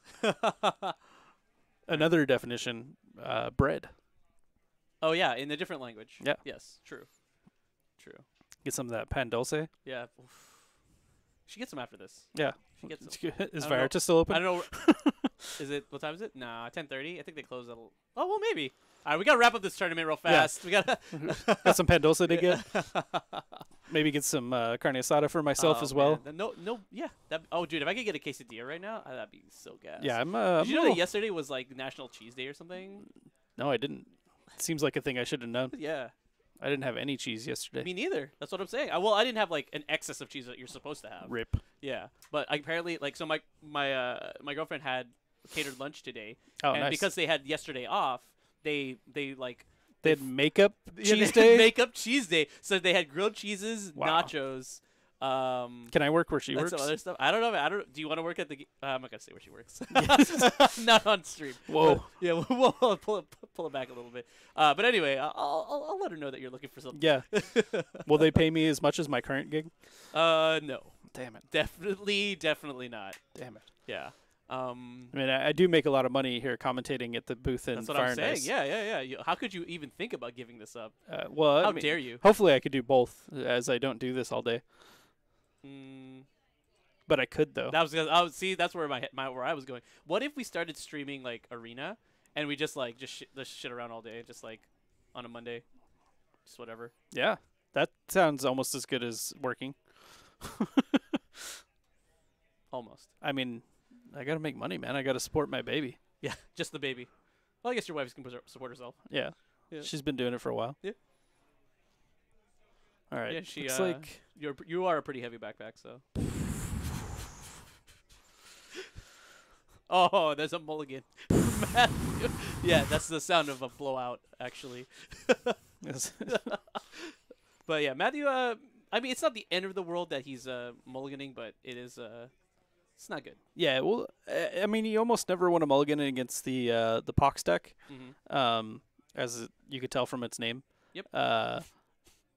Yeah, as it is basically giving them a free discard card, or a free discard spell, going down a card. But I mean, if your hand doesn't play, and like you kind of gotta go for something You that gotta works. do what you gotta do. Yeah, exactly. Like if it's just an unplayable hand, then yeah, for sure. But like even the normally sketchy ones, yeah. Because I remember this was like a discussion that happened in I guess kind of ironically in RTR when it was, or I'm sorry, in Theros when they reprinted Thoughtseize, and just like it was just like one of the most played cards in that standard, right? Sure. So I played it. There was a lot. Great. It was great. It was great. There was a lot of discussion on like, well, I mean, if you're playing against a Thoughtseize deck, what are you supposed to be keeping? Where it's like, well, just keep sevens. just like don't bother. And I very like. I remember very vividly, like there was a Star City Open in LA, RIP. Yeah. But like I was there. oh yeah, that's right. And then I was playing blue white, Dirtles as I do. And then Cheonce, against aka Adahars. Yeah. Against the black white like mid range deck or whatever, I kept a 6-lander. Like I just kept it, like whatever. It's Black white. yeah. It was like the so it was black white with So it's just like the Blood Baron Vizcapa, like. Oh sure. Yeah. And then when I played against Raptor on Esper. Well, that was before. No, so weren't people playing? Oh, right. Yeah, I'm trying to remember. Yeah, people played the Blood Baron deck in response to like the mono black deck because like they couldn't beat it. Yeah, because the Blood Baron beats it single handedly. Yeah. I placed in the cash in that event, but I don't remember where. Oh wow, Sick Brags. Yeah, Sick Brags. The only SCG I've ever played in.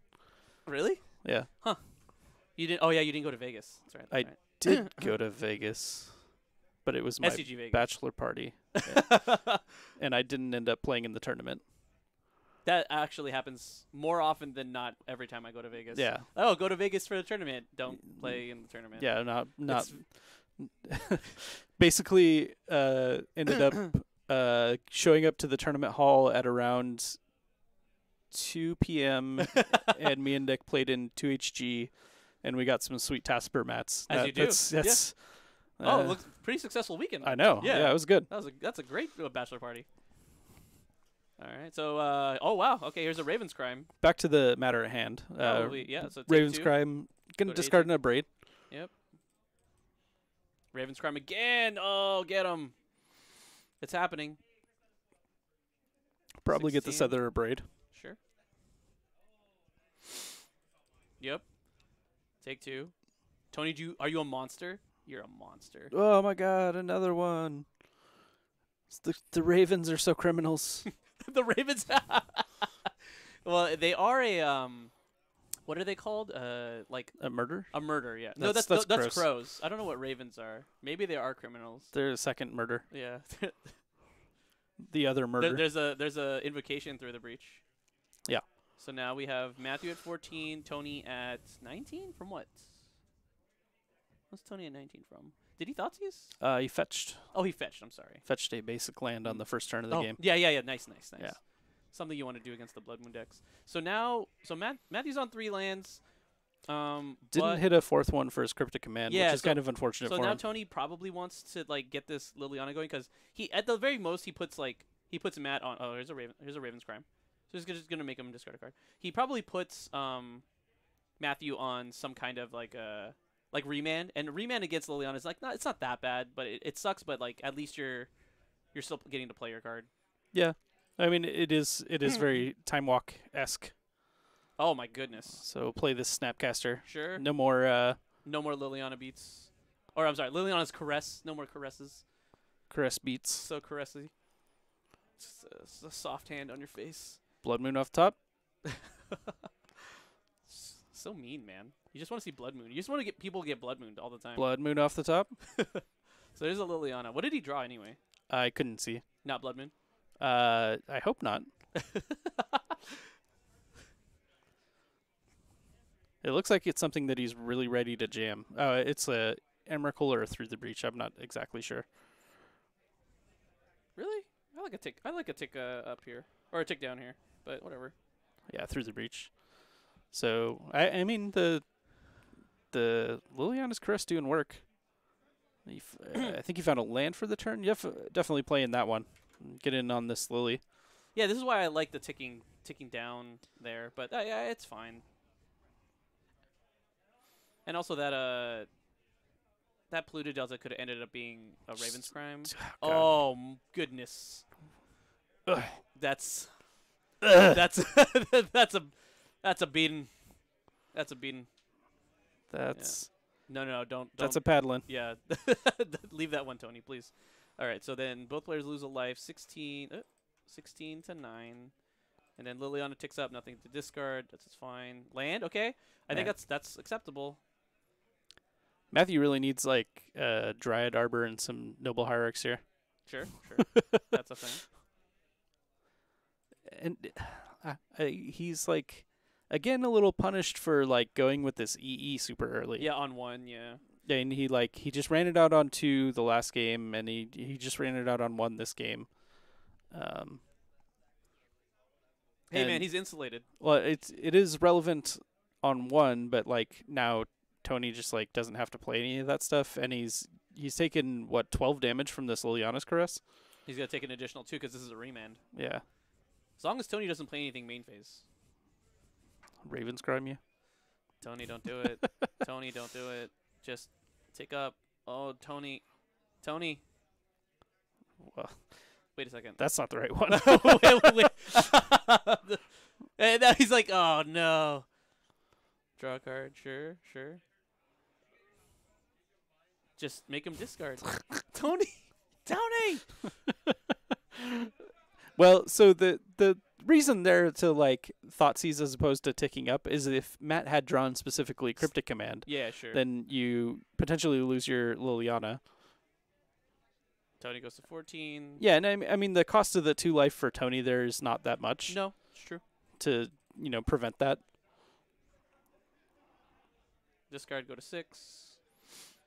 And again, Matt just sort of on the hard lock here under this Liliana. I mean, his combo requires 2 cards, and it's hard to get 2 cards in your hand when Liliana's ticking up. Yeah, when Liliana's around, yeah, for sure. All right, so Liliana, is that a 5 or a 6? That's a 6, right? She's a 6, yeah. Okay. That's a 6.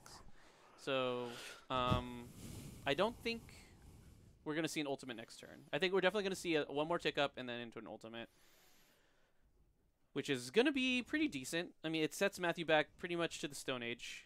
He gets to keep one extra card, but that just means that Liliana gets to do some. Okay, sure.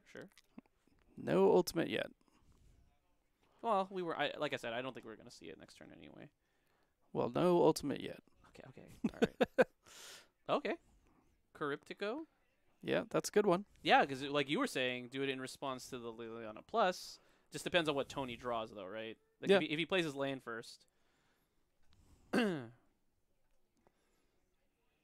like he found something. Oh, a Delirium Skeins. Sure. Oh, well, he can actually do this same play. No. What you want to do is, well, you could draw a card, but I don't care for it. Like, to get rid of the Liliana, he would have had to not counter the Delirium Skeins. Sure. Like, I think just bouncing the Liliana and tap all creatures, it would probably be best. Mm-hmm. That way you don't have to lose 2 life from drawing a card. But like he could have dealt with the Liliana. Oh, like, did he? Oh, so he discarded. I'm sorry, I missed this. He discarded a card. Yeah. To Caress, and then to Raven's Crime, and then Caress. Yeah, Tony's got him in a pretty decent spot here. Any one of the 1-drops is not gonna be good enough to just end the game on the next turn, or I'm sorry, on the turn after. But yeah, I don't see a lot of ways Tony gets out of this, or I'm sorry, Matthew gets out of this. Oh, that's way worse. That is not very good. That's not that does not do it at all. Not even a little bit. More land? I mean, that's actually, it's funny because it isn't, but it's keeping him in the game. What's that? To be drawing land. Why? Oh, sure. Is that a land? It's got to be a land. Come on, man. Looks like you found another bolt. Sure. Not a bad one. Yeah. Like a Snapcaster Mage is pretty live here. Yeah, There's for Serum sure. Visions. For sure. That seems really good. Yeah. Line up the top. Have a card in hand. Well, you get to draw whatever. Snapcaster Mage, I think. Yeah, whoa. Don't put those in your hand.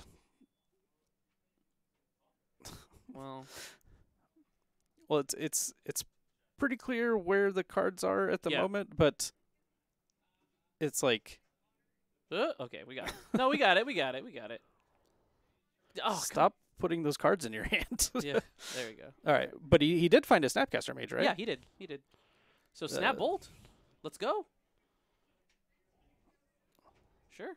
All right, so Matt has sort of gotten himself out of the lock here at least. Mm-hmm. You know, he'll be able to keep a card in hand, although there is still that Caress to deal with. Mm-hmm. Tony needs a Mutavault. I mean, if Matt, I mean, it's unlikely that Tony doesn't have a discard spell somewhere or just a land. Yeah, Raven Scribe is still there. I mean, you just cast whatever card it is. If it's a Through the Breach, you just cast it. Whatever, just save yourself some life. Yeah, don't go to 1. Yeah, sure. And what's his last card in Tony's hand? We don't know. Okay, fair enough. Yeah, no, he didn't really show it. Cryptic Command is the draw. Is Matthew coming out? I think there's a reasonable chance here, right? Because even if again the Raven's Crime, it is another Raven's Crime, sure. So he can, or it's another land, which is another Raven's Crime. He can counter the Raven's Crime, although that doesn't do a ton. As he'll. The modes are kind of awkward here, so he could bounce the Caress, but that doesn't really do anything. He could counter try and bounce one of his things. Counter bounce looks like. Yeah, it doesn't really do anything. Doesn't really get him anywhere. Oh, I actually wouldn't tap that. I wouldn't tap that polluted Delta. Why? Because you could if you get Blood Moon, then you only have 1 swamp. Sure. All right. And Matthew has no cards in hand, right? Nope. Did Tony draw Liliana? Liliana's Caress? Oh no, it's a blue card probably. Oh, okay. Because he's looking to tap this. Oh no, I guess not. Smallpox. Sure. Okay. So setting Matt a little further back, sacrifices the Desolate Lighthouse wisely. Oh, I don't know if I like that. I don't know if I like that at all. All right. So now Tony finds out a Smallpox? Is that even worth casting? I don't know if you run that. Yeah. Well, also, Matthew doesn't have a card in hand, so it loses even more value. Yeah, sure. And you don't want to, as Tony, you probably don't want to go down to 2 lands as, it cuts out your live draws for, Liliana. Sure. Man, you know what would be really good here? What is this? Blood Moon. Nice. But you know what would be really good here? What? A Liliana the Last Hope. Yeah, it would be. Ticking up. It would be super sick. Fighting that Emrakul. Hell yeah. So there's the... All right. Matt down to 1. Tony down to 6. I mean, what is Tony looking for here? His last Smallpox, I guess. Yeah, that's what I'm trying to say. So there's a Cryptic Command on the other side of the table. I mean, a Mutavault would be sick. Oh, no, it wouldn't be. No. Mutavault would be sick. No, it wouldn't. All right. Well, Tony passes the turn. He drew a blue card. Does Matt bounce his EE here? Bounce draw? I don't like that. I don't like that either. I think if anything, I'm bouncing my EE and Wait, is he dead? Why? He has a card in hand, right? Matthew? Yes. So if Tony has a land, then he goes Liliana's Caress. Oh, he does not have a land, but he could go Liliana's Caress, Raven's Crime, right? Oh, he got it, dude. Are you kidding me with these Cryptic Commands? That's crazy, man. Tony definitely showing a little bit of weakness to Cryptic Command in the last couple of matches. For sure. All right, so now Tony's down to 1 card. We don't know what it is, do we? It's a blue card. Search for his Kanta or a EE back on or 1. a Jace. Unclear. But yeah, Matthew's been able to deal with all the. And didn't he discard 2 Abrade? I was gonna say he. Oh no, but he shuffled them back in because of the Emrakul. Yeah, he's been able to deal with all the problem permanents, but there's a more problem permanent. but he's got Emrakul in hand. Oh, my God, that's a are good you one. Serious? Does he have enough mana for both? Not in the same turn. Okay. So Serum Visions takes him off of Cryptic Command mana. So Tony's got a window. Well, there's no Caress anymore, so like there's no like no just Instant like strict win. Well, no, Smallpox, right? Yeah, like a Smallpox. Does that a braid? I think it might be. I don't think we need to use this No right rush. now. Yeah, there's no rush. But it's definitely a clean answer. But yeah, Matt in a good position at the moment. Shrieking Affliction, sure. I think, yeah, Tony's just got to do what he's got to do. Well. You do not have Cryptic mana, sir. Well, he can just pop the. Well, first of all, he's got 3 cards in his hand. He doesn't have to do anything. Yeah. And second of all, he's got EE in play. Like he doesn't need to do anything about that either.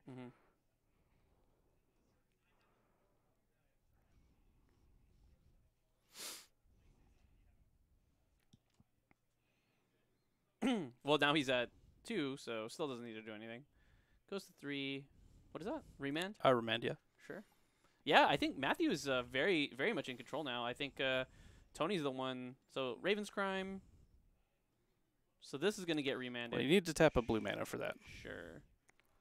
Okay, hold on. I think we got a. Okay. I think a man on the scene. He's got it. Raven's Crime. Okay, sure. Lightning Bolt. Lightning Bolt is almost live. Yeah. He's got one more of those. He's got Snapcasters too. Why is he not blowing this EE? Just like get it off the table, man. So it looks like we're gonna counter Raven's Crime, draw. That's a through the breach. He's pretty excited. Yeah, we'll see if he remembers to draw. Looks like he's not. So is this at instant speed? All right, Tony. That's unfortunate. I mean, Tony looked like he had pretty good control over it, but he just kind of drew blank. Yeah. And then, like I said, I think discarding that polluted delta actually ended up being really bad because it could have gone to a basic island too. Yeah. So ended up being small error on his part that kind of compacted over the course of the game, and Matthew just able to grind through. Yeah, I mean, like I was saying, Cryptic Command just if these blue decks are able to get that online is really effective versus this Pox deck. Yeah, I mean it's not like the Pox deck is killing you quickly, right? So sure. it gives Cryptic Command a lot of time to be effective. Yeah. Whether it's on turn 4, which is fine, or like turn million where they're like countering like the things you need to like really claw back into the game. Yeah. So. But yeah, so that's gonna wrap it up for Tony here. We're gonna get him back in the booth. We're gonna talk about his tournament experience and how he felt about the deck, the changes that he made, the blue sources, and then how he feels about Blood Moon. I guess at this point, right? So yeah, it's a definite weakness for the splash, and he's feeling it now. So we'll be back. We'll be back shortly, guys. Oh, looks like.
All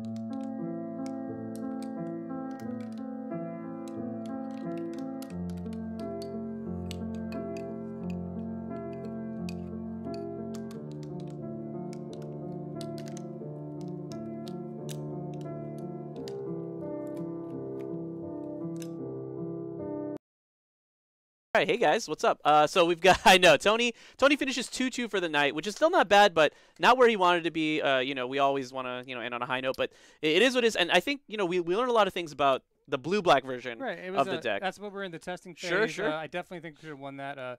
One thing about mono black 8-rack is Blood Moon is pretty much a non-issue. Exactly. That's exactly. I mean, that's what 100% what I was gonna say. And you're just like not used to playing around it at all. I have 5 basics in my deck, and I'm thinking, holy shit. That's fine. You know, yeah. I'm thinking, okay. God, I need to game 2 when he had the Blood Moon down. I'm thinking, wow, I need a swamp, and I'm thinking, oh, I don't have 12 in my deck. I have 4, and I've already gone through 1. And I should have learned my lesson in game 3. I had the polluted out, and I was thinking the whole time I should have, you know, wanted to sack it or get an island. Yeah, island or swamp, whatever you needed, right? Like, I ended up being stuck with same thing happened in game 2. Searchers, Canta, yeah. Searches and Jaces, and I only have 1 basic island, so the chance of me top decking that 1 basic island are too low. Pretty bad, yeah. Should have got it as soon as I could. I would have definitely won that match. So, you know, it's learning. I know now how to play around Blood Moon a little better. You know, obviously that should be a card everyone's very familiar with. Sure, but I mean, less so for you because again, like the very powerful card. The version of your deck is, you know, that you're used to playing is like exactly it's a non-issue. So it's certainly I mean, typically they even board it out against like mono swamps, right? I would imagine, yeah. So, yeah, so yeah, it was a good night overall. I appreciate it. I hope you guys enjoyed it. You could see, I'm sure definitely. When people watch this video, they'll be like, oh wow, you could have done this in one. There was a lot of cool lines that you took. I mean, my favorite line of the night was when you went for lethal with Liliana and Jace on board. Yeah, I thought that was like I would not have seen that. I would have played super conservatively and just like played for an extra turn. Yeah. But you're like, no, I don't want there to be an extra turn. So I think that was a pretty heads up play. But you know, this is kind of your weapon of choice in Modern. So you're gonna have to know those lines in and out. We did notice that one of, you know, besides Blood Moon, which I think is kind of an outlier anyway. You know, you only lost to it once tonight because you beat the other Blood Moon deck. But what you could not beat tonight was Cryptic Command. Yeah, that's a really tough card. That card's a really hard one for you to beat. It's a bit of a weakness, and I think given the fact that you were also you know, 2 colors, that had something to do with it because you weren't able to like reasonably deploy all your spells. I mean, there was the Blood Moon, but there was also some other you know, kind of extenuating circumstances. But overall, no, I think it was pretty good. No, it was great. We had a lot of fun in the booth, like, you know, commentating on the match. That's what it was all about. I had a lot of fun tonight. All my opponents were gracious in victory and defeat. Yeah, yeah, for sure. So shout out to Fire and Dice. Always appreciate. Great yeah, if you're in LA, you should be here. Yeah, I mean, you make quite a trek out here. I really appreciate the, you know, the dedication you put in. I mean, but I mean, you know, when we're getting almost 30 people for Modern, you know, Tuesday night Modern, 30 people, you can play here for sure. This is great. All right. You know, closing thought is just I'm gonna keep practicing with this blue-black deck. Definitely. And, try to decide if those extra lines of play actually increase my win rate or they just rack rack my brain. You know, yeah, definitely. You know, in a 10-round tournament or longer, all these extra decisions certainly and mental fatigue they add up. Is an issue. Yeah, and, for sure. So I'm gonna keep with it. I've been putting up good results, and even like these games I lost, both matches. Close. Just got control. Yeah. Okay, he got there. You know, that was fine. That was the loss I was expected. This last one, you know, I should have probably won all 3 matches, all 3 games. You know. Yeah. Blood Moon just blew me out 2 and 3, and just was a little too slow. Lesson learned. So lesson learned. Yeah, I'd rather make the mistake here in front of you guys. Someone else can learn than at the GP. So. Exactly. Then on a bigger stage, definitely. Exactly. How many GPs have you been to, by the way? Just like as far as GP goes, just GP Vegas was really the first one I went to for Modern and played in that. Did in day 2. GP LA was only the other one I went to, but it was standard, so I did side events. Was really close at the RPTQ. Yeah. Just by its breakers, really didn't make it into the Pro Tour top 8. Yeah. So Nice. But well, I mean, what so. Do you have any more plans like this year besides GPLA to like travel out to anything? No, or you know, I've been streaming a lot, and I play a lot of 8-rack on the stream. You know, we have a pretty small group of people, so I know people enjoy watching the videos I upload and stuff. So right now I'm just focused on blue-black 8-rack for GPLA, see how that goes, jam it hard, and then in March, you know, Q2, decide if I want to go back to mono black. Maybe try the white splash. Maybe try the white, you know, for the sideboard. Sideboard gets, I mean, you get Zealous Persecution, which is a Stony Silence, which is a crazy Magic card too. You know, yeah, really crazy stuff. You know, those cards are great. You know, Stony Silence is less powerful with KCI getting But it could still be good in the right metagame. Still, I mean, right. It's still so absolutely strong matchups. Well, so Tony, see. It's been a great night, and I wish you all the luck in your testing. Thanks again for the 8-Rack Discord jumping into the chat and giving us a shout out and stuff. But that's gonna wrap it up for results. May very join us again next Tuesday. We'll have a different player, different deck, but same thing as always. Thanks, guys. Appreciate it. See you later.